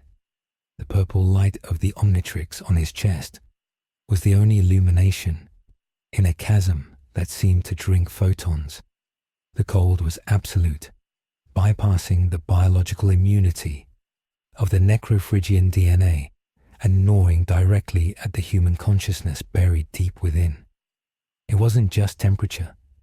It was the conceptual absence of life. Ben felt his memories crystallizing, slowing down. He remembered the rustle of leaves in Bellwood, the taste of a chili fry, the smell of the rust bucket. These sensory anchors were being stripped away, replaced by the howling emptiness of the void. The watch, cracked and leaking corrupt energy, pulsed against his chest like a failing heart. It was whispering to him. The AI's voice fragmented and resequenced into something that sounded like a prayer to entropy. It told him to let go. It told him that thermal equilibrium was peace. It told him that to be a ghost was to be safe. Ben fought it. He focused on the heat of his anger, the burning shame of the disaster at the market, the fear he had seen in Charlie's eyes. He used the pain as fuel, forcing the wings of his alien form to snap open. They caught the heavy, stagnant air of the pit, arresting his fall with a bone-jarring jolt that nearly tore his corporeal form apart. He hovered, a wraith in the dark, his breath misting into ice crystals that drifted downward. Below him, the green signal pulsed again. It was not the rhythmic, mechanical beacon of a plumber badge. It was erratic, desperate, and terrifyingly familiar. It was the heartbeat of the Omnitrix. Ben glided downward, spiraling toward the source. The bottom of the pit was not rock or ash. It was a graveyard of realities. Islands of debris floated in a sea of static-charged fog. He saw the wreckage of machines that had never been invented, the bones of beasts that had no names, and the ruins of buildings that defied geometry. And there, in the center of a crater made of obsidian glass, lay the source. It wasn't a ship. It wasn't a person. It was a mirror. A jagged, massive shard of reflective crystal, standing upright in the gloom, pulsating with a toxic green radiance. Ben landed before it, his intangible feet making no sound on the glass. He phased back into solidity, the ice on his cloak cracking. He reached out a clawed hand. The mirror did not reflect his necro-chill form. It reflected Ben Tennyson, but not the Ben of now. It showed a Ben who was older, scarred, wearing a crown of thorns made of green energy. The reflection smiled, but the eyes were dead. The Omnitrix on the reflection's wrist was shattered, the energy bleeding into the boy's veins, turning them black. The signal was coming from the reflection. It was a warning, or a prophecy. Ben hit the dial on his chest. "Time out," he rasped, his voice a hollow echo. The watch sparked, the purple light fighting the command, but eventually it yielded. The flash was weak, a dull violet strobe that left Ben kneeling on the obsidian, shivering violently in his tattered clothes. The cold of the void rushed into his human lungs, freezing the moisture in his throat. He coughed, and it sounded like glass breaking. He crawled toward the crystal shard. He had to know. He touched the surface. The connection was instant and violent. His mind was yanked out of his body, pulled into a digital construct that felt like the inside of a dying computer. He was floating in a green data stream, but the code was corrupted, ridden with malware that took the shape of screaming faces. Through the static, a voice broke through. Not the reflection, not a monster. Ben, is that you?" The voice was tinny, distorted by light years of interference and dimensional static, but it was unmistakable. It was Grandpa Max. Ben's heart stopped. He screamed into the data stream. "Grandpa, I'm here. I'm in." He stopped. Where was he? How could he explain this? "I'm trapped. The watch. It's broken." "Ben, listen to me." Max's voice cut in, urgent, sounding like he was shouting over a hurricane. "We're tracking a massive energy displacement. The signature matches the null void, but worse. The readings are off the charts. We can't lock onto you. You need to boost the signal. Do you hear me? You need to act as the anchor." "I can't," Ben yelled, tears freezing on his cheeks in the real world. "I don't have the parts. I'm in a pit." "Grandpa, you have to come get me." "We can't open a door unless we have a lock, Ben," Max shouted. "If we open it blind, we could tear the earth apart. You have to stabilize the connection from your end. Use the Omnitrix. Override the safety. Channel the energy into the coordinates I'm sending." Data began to scroll across Ben's vision. Coordinates. Frequency modulations. It was a key to open a door home. All he had to do was pour the Omnitrix's remaining power into the crystal shard, and the plumbers could punch a hole through reality to fetch him. Hope, hot and blinding, surged through him. He could leave. He could leave the red sky, the sinners, the guilt, the fear. He could go back to the rust bucket. He could go back to being a kid. But then, the data stream shifted. The background noise of the connection wasn't just static. It was the sound of the environment on the other side of Max's receiver. Ben heard sirens. He heard the distinctive blast of plumber energy weapons. He heard Gwen shouting a spell. "Grandpa," Ben asked, his voice trembling. "What's that noise?" Max hesitated. The pause was brief, but for Ben, who had learned to read silence in the last 48 hours, it was an eternity. "It's nothing, Ben. Just interference. We have a situation, but we can handle it. Just open the door." "Who are you fighting?" Ben demanded. "Ben, do it now," Max snapped. The command voice he used when lives were at stake. Ben pulled back from the interface, just an inch. He looked at the scrolling data. The energy requirements for the portal were massive.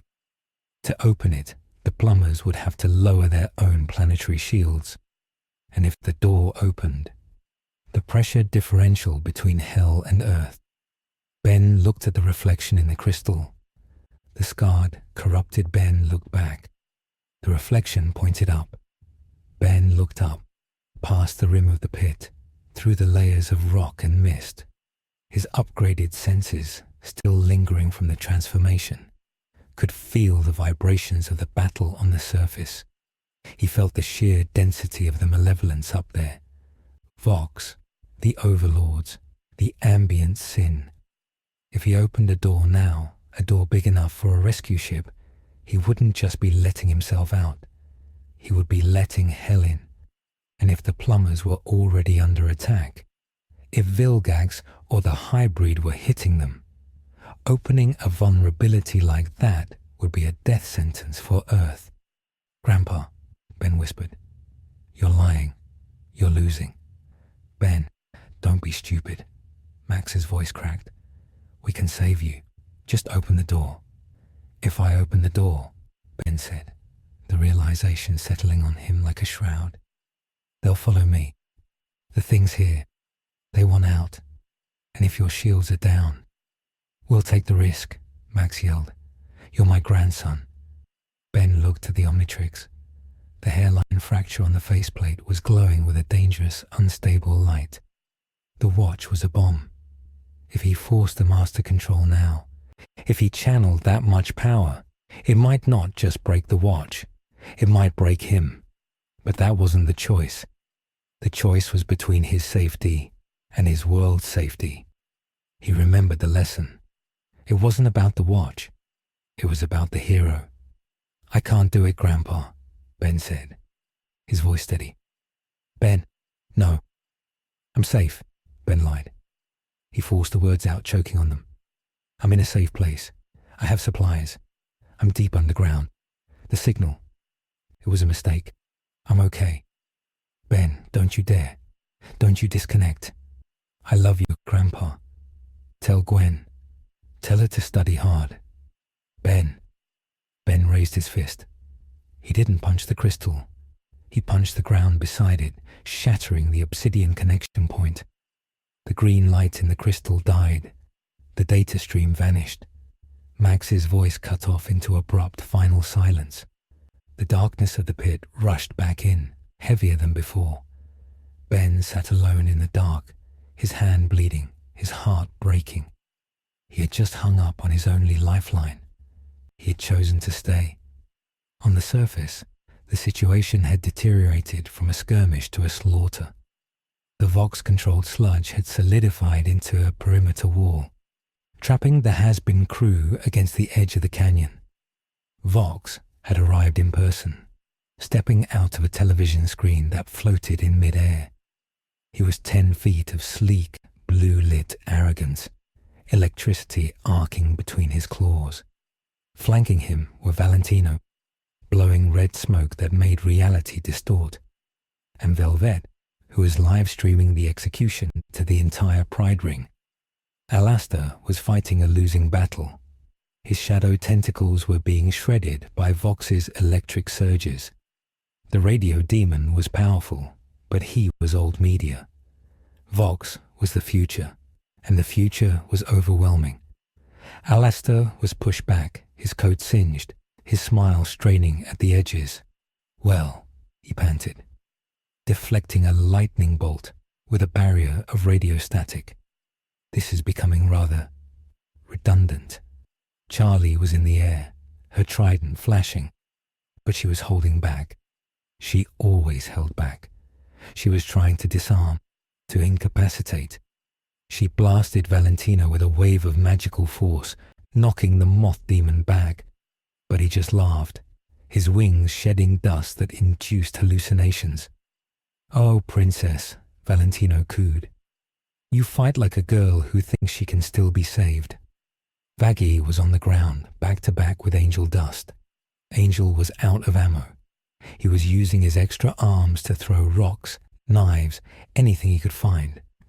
Vaggie's spear was glowing, but she was exhausted. A drone swooped down, firing a stun dart that caught Angel in the shoulder. He cried out, falling to his knees. "Angel!" Vaggie screamed, diving to cover him. Vox laughed, the sound amplified by every screen in the city. "Finish them," he ordered. "But save the radio host for me. I want to cancel him personally." A massive mechanical claw emerged from the sludge wall. Built from the debris of the city, it lunged for Charlie, swatting her out of the air. She hit the ground hard, rolling to a stop near the edge of the pit. She tried to rise, but a heavy boot slammed into her back. One of Vox's elite enforcers stood over her, a weapon charged and aimed at her head. "Look at you," Vox sneered, floating down. "The savior of sinners. You can't even save your own friends. Where is the boy, Charlie? Where is the weapon?" Charlie looked up, blood trickling from her lip. She looked at the pit. She didn't speak. "Fine," Vox said. "We'll dig him out." He pointed at the canyon. "Fill it in." The sludge wall surged forward. It wasn't going to attack them. It was going to bulldoze them into the pit. Tons of earth and toxic waste began to slide toward the edge. Down in the dark, Ben felt the tremors. He felt the rocks falling. He heard the screams of his friends. He closed his eyes. He had sacrificed his way home to protect Earth. Now he had to sacrifice his humanity to protect them. He looked at the watch. The fracture was deep. The yellow light was pulsing with a rhythm that matched his own heartbeat. He didn't select an alien. He didn't turn the dial. He grabbed the faceplate with his right hand. He dug his fingers into the crack. "Listen to me," he whispered to the device. "I'm not asking." He pulled. He forced the faceplate open, past the safety stop, past the limiter. The watch screamed, a mechanical shriek of protest. Sparks flew, burning his skin. The energy containment field ruptured. Raw, unrefined transformation energy poured out. Not as light, but as a fluid. It washed over his hand, climbing his arm. It hurt. It felt like sticking his hand into a fusion reactor. The DNA database was no longer being filtered. It was crashing into his system all at once. Ben screamed, but the sound was drowned out by the roar of power. He wasn't becoming one thing. He was becoming everything. On the surface, the sludge wave was feet away from Vaggie and Angel. Alastor had been pinned to a rock by an electric spear. Charlie was helpless under the boot. Then the pit erupted. It wasn't a beam of light. It was a pillar of absolute chaos. A geyser of purple, green, and red energy shot out of the canyon, piercing the clouds, blowing a hole in the atmosphere of hell. The shockwave hit the sludge wall and vaporized it instantly. The enforcer standing on Charlie was thrown backward as if hit by a train. Vox, shielded his screen face, his systems glitching. What is that? What is that signal? From the pillar of energy, a shape rose.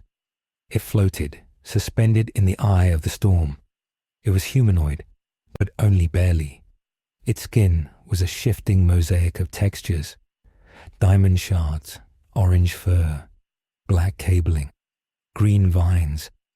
It had 4 arms, 2 on the shoulders, 2 sprouting from the back. Its head was a sleek black visor like XLR-8, but crowned with the burning horns of a pyronite. And on its chest, the Omnitrix symbol didn't glow. It burned with a white, blinding intensity, embedded directly into the flesh. Ben had unlocked the playlist. All of it. At once. He didn't speak. He raised one hand, a massive red tetramond arm wrapped in the bandages of the snarrow. He snapped his fingers. A sonic boom of mana decimated the front line of Vox's drones. They didn't explode, they crumpled, their circuits overloaded by the sheer presence of the alien biofield.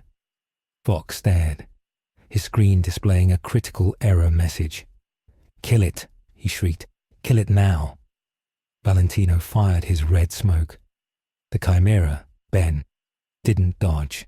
He inhaled it. The grill on his XLR-8 faceplate hissed. He was part Gutrot now.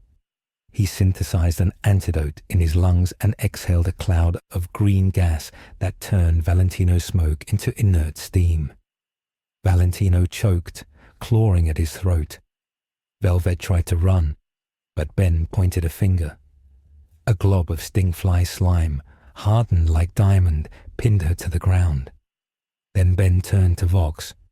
The visor slid back, revealing a face that was still human, but the eyes were glowing green, no whites, no pupils, just power. "You wanted a show," Ben said, his voice a chorus of 10 different aliens overlaying each other. "You're on." He blurred, speed of sound. He was in front of Vox before the demon could process the frame rate. Ben grabbed Vox by the throat with a hand made of conductoid cables. Feedback. "Energy," Ben said. "You're just energy." Vox screamed as Ben drained him. The blue light of the TV demon flowed into the plugs on Ben's fingers. He wasn't killing him. He was drinking him. He was absorbing the grid. The screens in the city went black. The lights in the pentagram died. For the first time in centuries, hell went dark. Ben held the drained, flickering form of the overlord. He looked at the edge of the pit. He looked at the darkness. He could throw him in. He could end it. The feedback loop in his head was screaming for it. Finish him. Delete him. Ben. Charlie's voice cut through the cacophony. Ben froze. He turned his head. Charlie was standing up, covered in dirt, looking at him with terror. Not at Vox. At him. "Ben, stop," she pleaded. "That's enough. You're losing yourself." Ben looked at his arm. The feedback cables were pulsing, bloating with the stolen energy. They were growing up his neck. The corruption. If he held on to this much power, he would burn out. He would become a monster permanently. He looked at Vox, trembling in his grip. He looked at Charlie. He made the choice. Again. He released Vox. The demon fell to the ground, sparking and powerless, a broken appliance. Ben pointed his hands at the sky. He released the energy. A massive beam of blue lightning shot upward, dissipating harmlessly into the void. The backlash threw Ben backward. He hit the ground rolling, the amalgamation of aliens rippling and destabilizing. The white light on his chest flickered and died. Ben lay on the ash, gasping. He was human again, but he wasn't the same. His left arm from the elbow down was black, not bruised. Black. The skin looked like scorched rock. Veins of green light pulsed beneath it, glowing softly. The watch was fused to his wrist. There was no strap anymore. It was part of his biology. The silence returned. The V's had fled, dragged away by their surviving minions in the dark. The Hazbin crew stood around Ben. Alastor stepped forward, his smile tight, his eyes scanning the boy's ruined arm. "Magnificent," he whispered. "Truly magnificent." Vaggie pushed him aside. She knelt next to Ben. She touched the blackened skin of his arm. It was hot to the touch. "Ben." Ben opened his eyes. They were tired, so tired. "I didn't open the door," he whispered. "What?" Charlie asked, wiping blood from her face. "Grandpa. He was there. I could have gone home, but I didn't open the door." Ben looked at her, tears streaking the soot on his face. "I'm stuck here, Charlie. I'm really stuck here." Charlie let out a sob and pulled him into a hug. She held him tight, rocking him back and forth. "I'm sorry. I'm so sorry." "It's okay," Ben murmured, his voice fading as consciousness slipped away. "I kept them safe. I kept them safe." Angel Dust looked at the horizon, where the lights of the city were slowly flickering back on, one by one. "He blacked out the whole damn city," Angel said, a mix of awe and fear in his voice. "He took down the V's in 10 seconds. "He didn't take them down," Alastor corrected, leaning on his staff. "He humiliated them. A far more dangerous wound." Alastor looked at the boy in Charlie's arms.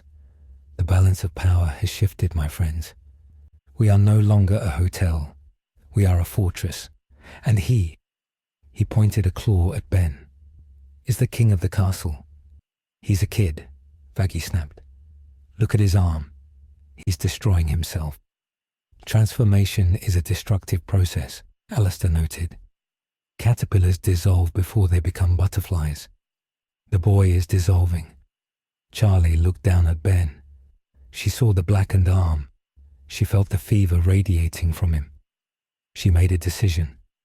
"We're going back," she said, her voice hard. "We're going to fix him. And then we're going to finish what we started. If he can't go home, then we make this place a home he can survive in." She picked him up. He was light, too light. "Let's go," she said, the procession moving back toward the limo. They had won the battle, but the war had just changed. Ben had severed his tie to Earth to protect it, and in doing so, he had accepted hell as his reality. The Omnitrix was broken, fused, and uncapped.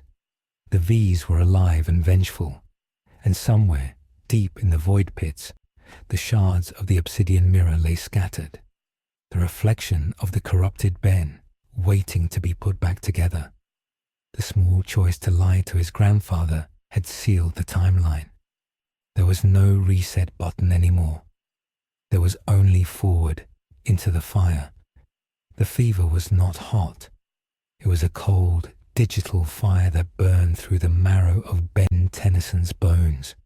He lay in the center of the penthouse suite of the Hazbin Hotel, a room that had been converted into a triage unit. The air smelled of antiseptic and brimstone.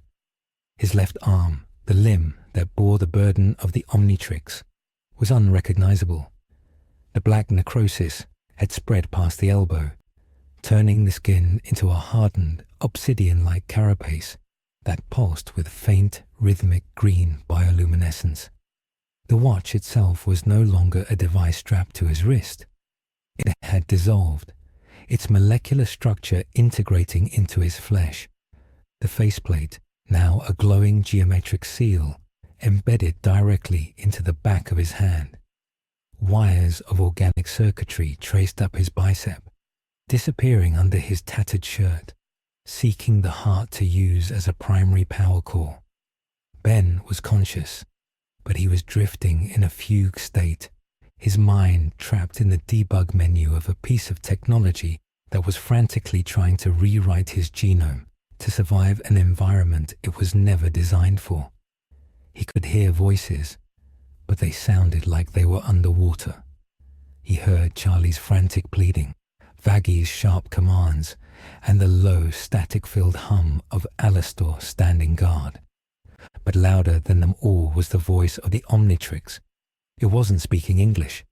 It was speaking raw data, a stream of probability calculations that all ended in the same result.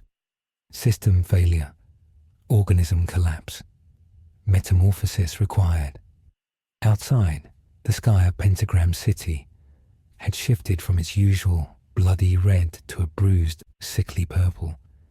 The energy discharge from the void pits had not gone unnoticed. It had been a flare gun fired in a dark room full of sleeping predators. The V's had retreated. Yes, but only to regroup. Vox, humiliated and drained, had leveraged every scrap of influence, every blackmail tape, and every favor he held to assemble a coalition. It wasn't just a gang war anymore. It was a crusade. The overlords of the Pride Ring, creatures who usually spent their eternity stabbing each other in the back, had found a common enemy. The boy was a destabilizing element. He was a variable that could delete them.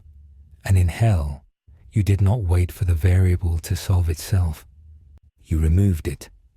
The streets around the hotel were empty of civilians. The silence was heavy, the kind of silence that precedes an execution. Barricades were being erected 3 blocks out. Heavy weaponry, usually reserved for extermination day, was being rolled into position. This was not a siege to capture. It was a siege to glass the grid square. Inside the hotel, the mood was brittle. Charlie paced the room, her hands covered in healing magic that refused to take hold on Ben's alien affliction. Every time she tried to pour golden light into the blackened arm, the Omnitrix absorbed it, converting the holy energy into battery power and fueling the corruption further. She stopped, looking at Alastor, who was leaning against the boarded-up window, peering through a crack. The radio demon was not smiling his usual wide, confident grin. His expression was tight, his ears swiveled back. He could feel the pressure dropping. The static in the air was so thick it tasted like copper. He turned to Charlie. He told her they were out of time. He told her the perimeter was breached.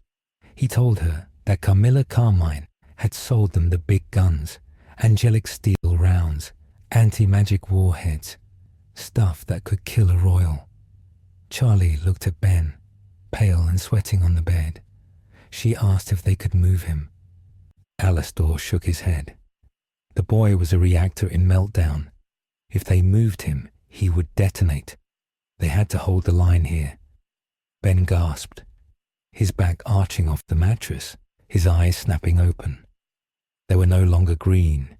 They were a swirling mix of violet and black, the colors of the void pit. He grabbed Charlie's wrist with his good hand.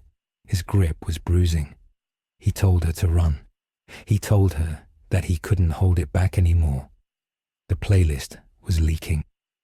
The barriers between the transformations were dissolving. He wasn't just Ben. He was Heat Blast. He was Wild Mud. He was everything all at once in a chaotic soup of DNA. Charlie gently pried his fingers loose. She told him she wasn't going anywhere. She told him that this was her hotel, and he was her guest. And in the Morningstar family, you didn't abandon guests. It was a lie, or at least a half-truth. But it seemed to calm him. He sank back onto the pillows, his breathing ragged. The obsidian arm flared, a spike of green lightning arcing from his knuckles to the bedpost, scorching the wood. The first shell hit the hotel 30 seconds later. It wasn't an explosion. It was a concussion.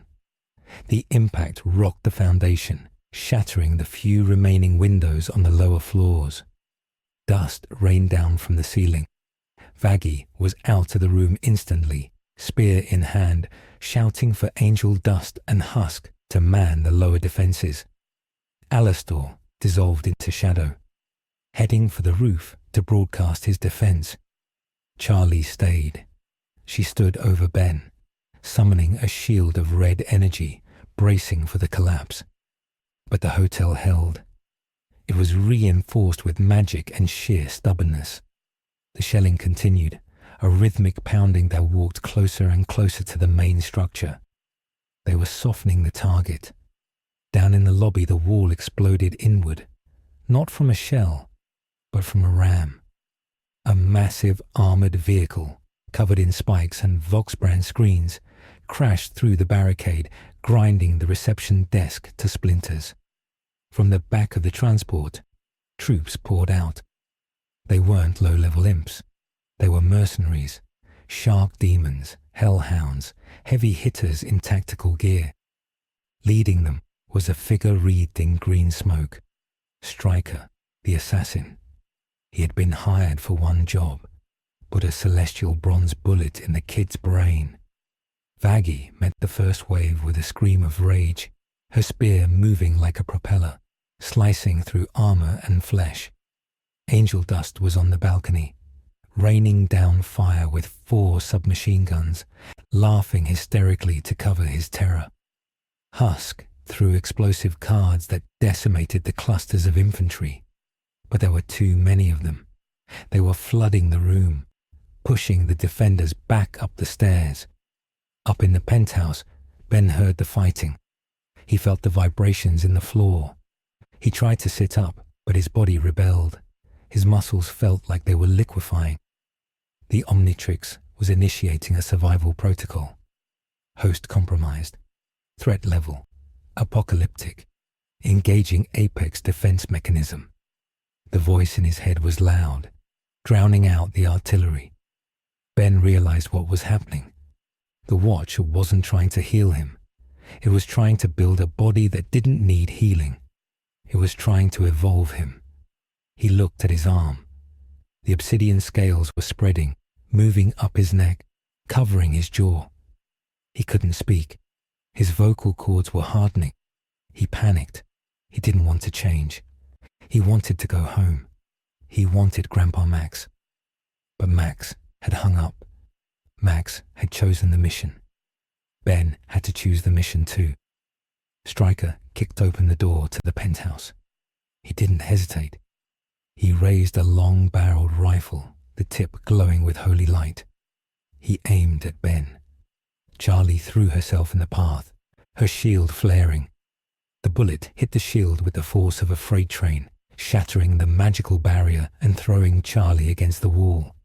She slumped to the floor, stunned, bleeding from a cut on her forehead. Stryker cocked the weapon, ejecting the spent casing. He stepped over Charlie. He looked at Ben. He smiled, a cruel, thin expression. He said it was nothing personal, just business. He aimed again. Ben looked at the gun. He looked at Charlie, unconscious on the floor. He looked at the black arm. He stopped fighting the fever. He stopped fighting the voice. He surrendered. Do it, he thought. Whatever you are, do it. The Omnitrix didn't flash. It roared. A sound of tearing metal and screaming biology erupted from the bed. Stryker fired. The bullet hit Ben in the chest. It didn't penetrate. It shattered. The explosion of energy blew the roof off the hotel. A pillar of black and green light shot into the sky, dwarfing the earlier signal from the pit. The shelling stopped. The mercenaries downstairs froze. Vox, watching from his command bunker miles away, saw the feed cut to static.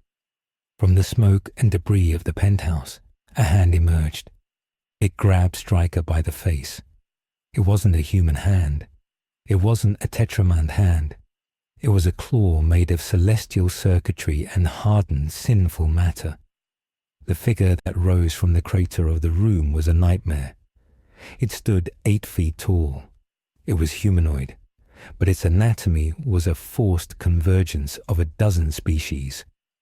It had the tail of an XLR-8, the armored carapace of a cannon bolt, the wings of a big chill, and the burning crown of a heat blast. But the skin was black, veined with green fire. The face was a visor, featureless except for a single vertical slit that glowed with a hateful, intelligent light. Stryker screamed, as the heat from the hand melted his mask. The entity didn't say a word. It tossed the assassin through the wall, sending him plummeting to the street 10 stories below. The entity turned to Charlie. It knelt down. The visor slid back. Ben's face was there, buried deep inside the armor, like a pilot in a mech suit. But his skin was grey, his eyes were black pools, and his voice was a distorted harmonic. "Stay down," he commanded. He walked to the edge of the ruined floor. He looked down at the army surrounding the hotel. He spread his wings. They were vast, made of necro-chill ice and stardust. He jumped. He didn't glide. He crashed into the street like a meteor. The impact wave flipped the tanks and crushed the infantry. Ben stood in the center of the crater, the dust swirling around him. The mercenaries opened fire. Bullets, rockets, magic. It all washed over him. He absorbed it. He was a feedback loop made flesh. He caught a rocket in his hand, drained its kinetic energy, and threw it back as a beam of plasma that vaporized the city block. He moved with a terrifying, silent efficiency. He wasn't fighting like a hero. He was fighting like a monster. He tore the turrets off tanks. He ripped through the lines of infantry with blades extending from his arms. He was brutal. He was efficient. He was Hell's newest demon, and he was clearing his territory. Vox screamed at his monitors. "Send the heavy unit. Send the overlord class." From the shadows of the blockade, a massive shape emerged. It was a sinner the size of a building, a kaiju-class demon that looked like a walking oil rig. It roared, swinging a wrecking ball the size of a house. Ben looked up. He didn't dodge. He slammed his hands together. The Omnitrix symbol on his chest, now a burning scar, flared. He grew. He didn't transform into Homungusaur. He expanded. The armor plates shifted, the mass increased, drawing matter from the street itself. In seconds, he was eye to level with the kaiju. He was a titan of obsidian and green fire. He caught the wrecking ball. He crushed it. He drove a fist into the kaiju's chest, the impact shattering windows for miles. The kaiju fell, dissolving into black smoke. Ben shrank back down, panting. The exertion was taking a toll. The human mind inside the armor was fracturing. He was forgetting his name. He was forgetting Bellwood. He was only remembering the fight. Protect the hive. Destroy the threat. Suddenly, a beam of pure white light struck him from above. It pinned him to the ground, burning through the armor. Ben roared in pain. He looked up. Descending from the clouds was not a ship. It was Lucifer Morningstar. The king of hell had arrived, and he looked terrified. Lucifer landed in the street, his 6 wings spread wide, his white suit pristine amidst the grime. He held a cane that glowed with the power of creation. He looked at the monster that used to be a boy. "Enough," Lucifer commanded, his voice echoing with the authority of God. "You are breaking the fabric of my kingdom. Stand down, anomaly." Ben struggled against the light. "They attacked us," he rasped, the voice sounding like grinding gears. "And you are destroying everything to stop them," Lucifer shouted. "Look around you, child. You are not saving the hotel. You are becoming the crater." Ben looked. The street was a wasteland. The hotel was a ruin. The bodies of the mercenaries were scattered everywhere. He saw Charlie standing on the edge of the exposed penthouse, looking down at him with tears in her eyes. She wasn't looking at a hero. She was looking at a catastrophe. The realization hit Ben harder than the light. He was the monster. He had become the thing he fought. "I can't." "Stop," Ben whispered. "The watch. It won't let me." Lucifer stepped closer, his eyes sorrowful. "I know. That device. It is a cancer on this reality. It is trying to map the infinite chaos of hell onto a finite biological grid. It will consume you, and then it will consume this ring. Lucifer raised his hand. A ball of golden fire formed. I have to excise it. It will kill you, but it will save your soul. No! Charlie screamed from the roof. She jumped. She didn't fly. She fell, landing between her father and Ben. She spread her arms. Don't touch him. Charlotte, move, Lucifer warned, his voice shaking. He is gone. That is a husk. He is not gone, Charlie yelled. I see him. He's scared, Dad. He's just a kid who got lost. Ben looked at Charlie. The visor flickered. The green light dimmed. The monstrous armor began to recede, retracting into his skin. He shrank, falling to his knees. The obsidian arm remained pulsing, but the helmet melted away, revealing his human face. He looked barely alive. His skin was grey, his eyes sunken. He looked up at Lucifer. I didn't mean to, Ben wept. I just wanted to help. Lucifer looked at his daughter, standing defiant against him. He looked at the boy, broken and mutating on the pavement. He lowered his hand. The golden fire vanished. He sighed, a sound of infinite weariness. You have made a mess, Charlotte, Lucifer said quietly. A terrible mess. I know, Charlie said, not moving. Help me clean it up. Lucifer looked at the horizon. The V's were gone. The army was broken. The immediate threat was neutralized. But the boy was a ticking clock. I cannot fix him, Lucifer said. That technology, it is beyond angelic comprehension. It is woven into his soul now. If I try to remove it, I will unravel him. Then we stabilize him, Alastor said, stepping out of the shadows of the ruin. He walked over to Ben, looking down with a clinical fascination. We capped the volcano. And how do you propose to do that, radio demon? Lucifer sneered. We bind the device, Alastor said. We use a soul contract. Not for ownership, he added quickly, seeing Charlie's glare. For containment. We create a magical circuit to regulate the energy overflow. He keeps the power, but he loses the volatility. And the price, Ben whispered. Looking up, Alastor smiled. You stay. You cannot leave hell. The contract anchors you here. If you cross the dimensional barrier, the connection severs, and you explode. Ben looked at the sky. He looked at the pentagram. He thought of Earth. He thought of Gwen and Max. If he agreed, he was exiled forever. He would never graduate. He would never eat a burger at Mr. Smoothie's. He would never see the sun. But if he refused, he died. Or worse, he became the monster again and killed Charlie. He looked at Charlie. She was holding his hand. The good one. She squeezed it. I'll do it, Ben said. Lucifer stepped forward. He tapped his cane on the ground. A glowing seal appeared under Ben. Alastor stepped into the circle, his shadows wrapping around Ben's blackened arm.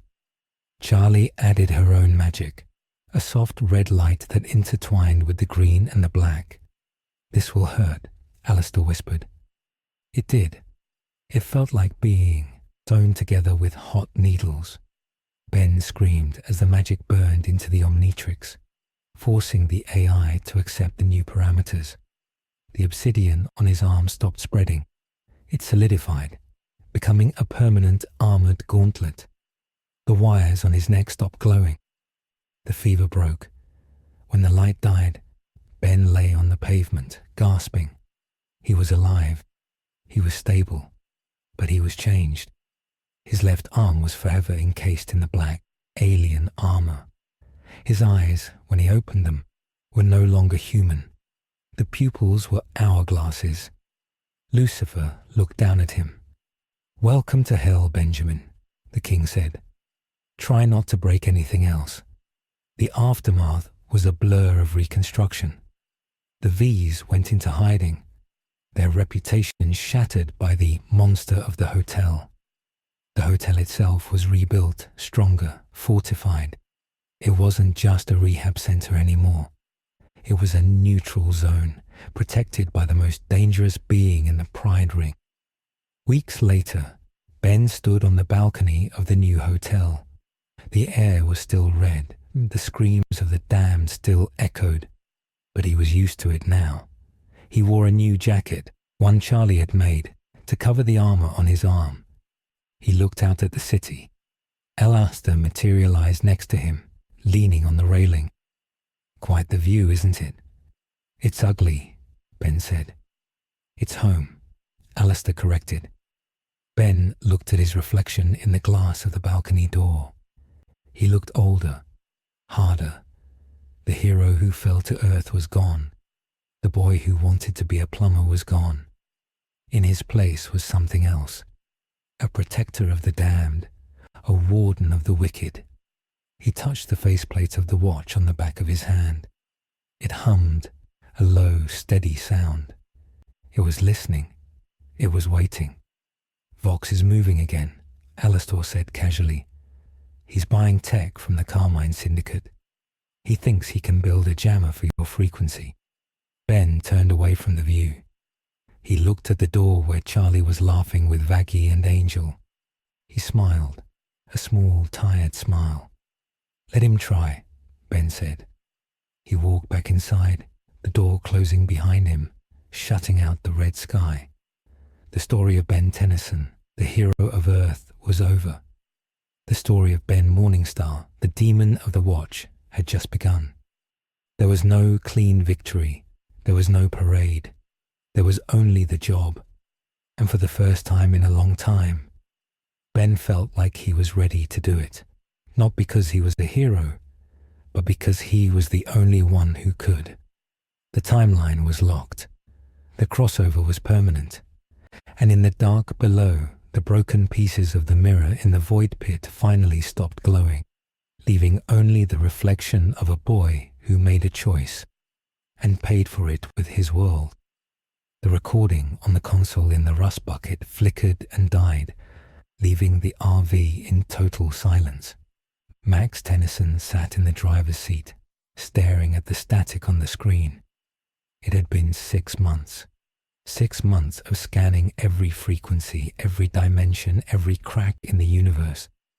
The sensors picked up nothing but the cold, indifferent hum of the null void.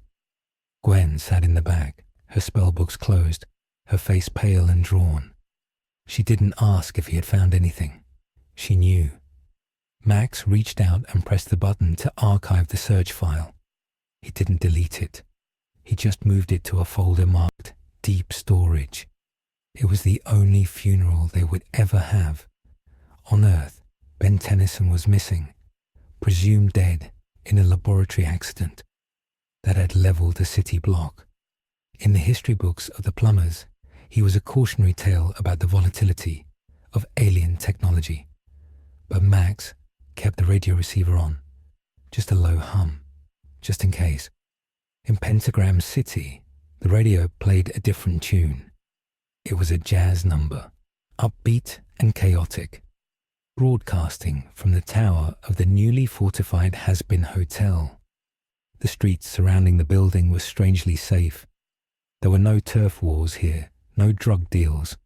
Even the exterminators, during the yearly purge, seemed to give the hotel a wide berth.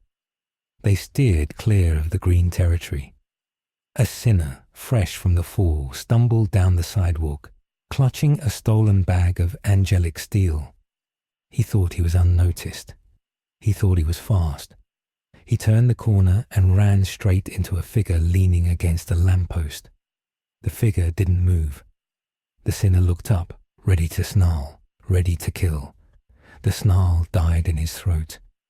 Ben stood there, his arms crossed. He wore a long coat that hid his left side, but the faint, rhythmic thrum of machinery was audible in the silence. He looked tired, his skin possessing a greyish pallor that never quite faded, a permanent mark of the environment. He didn't transform. He didn't shout, a catchphrase. He simply uncrossed his arms. The left sleeve of his coat was loose, hiding the gauntlet, but the sinner saw the green light pulsing from beneath the fabric.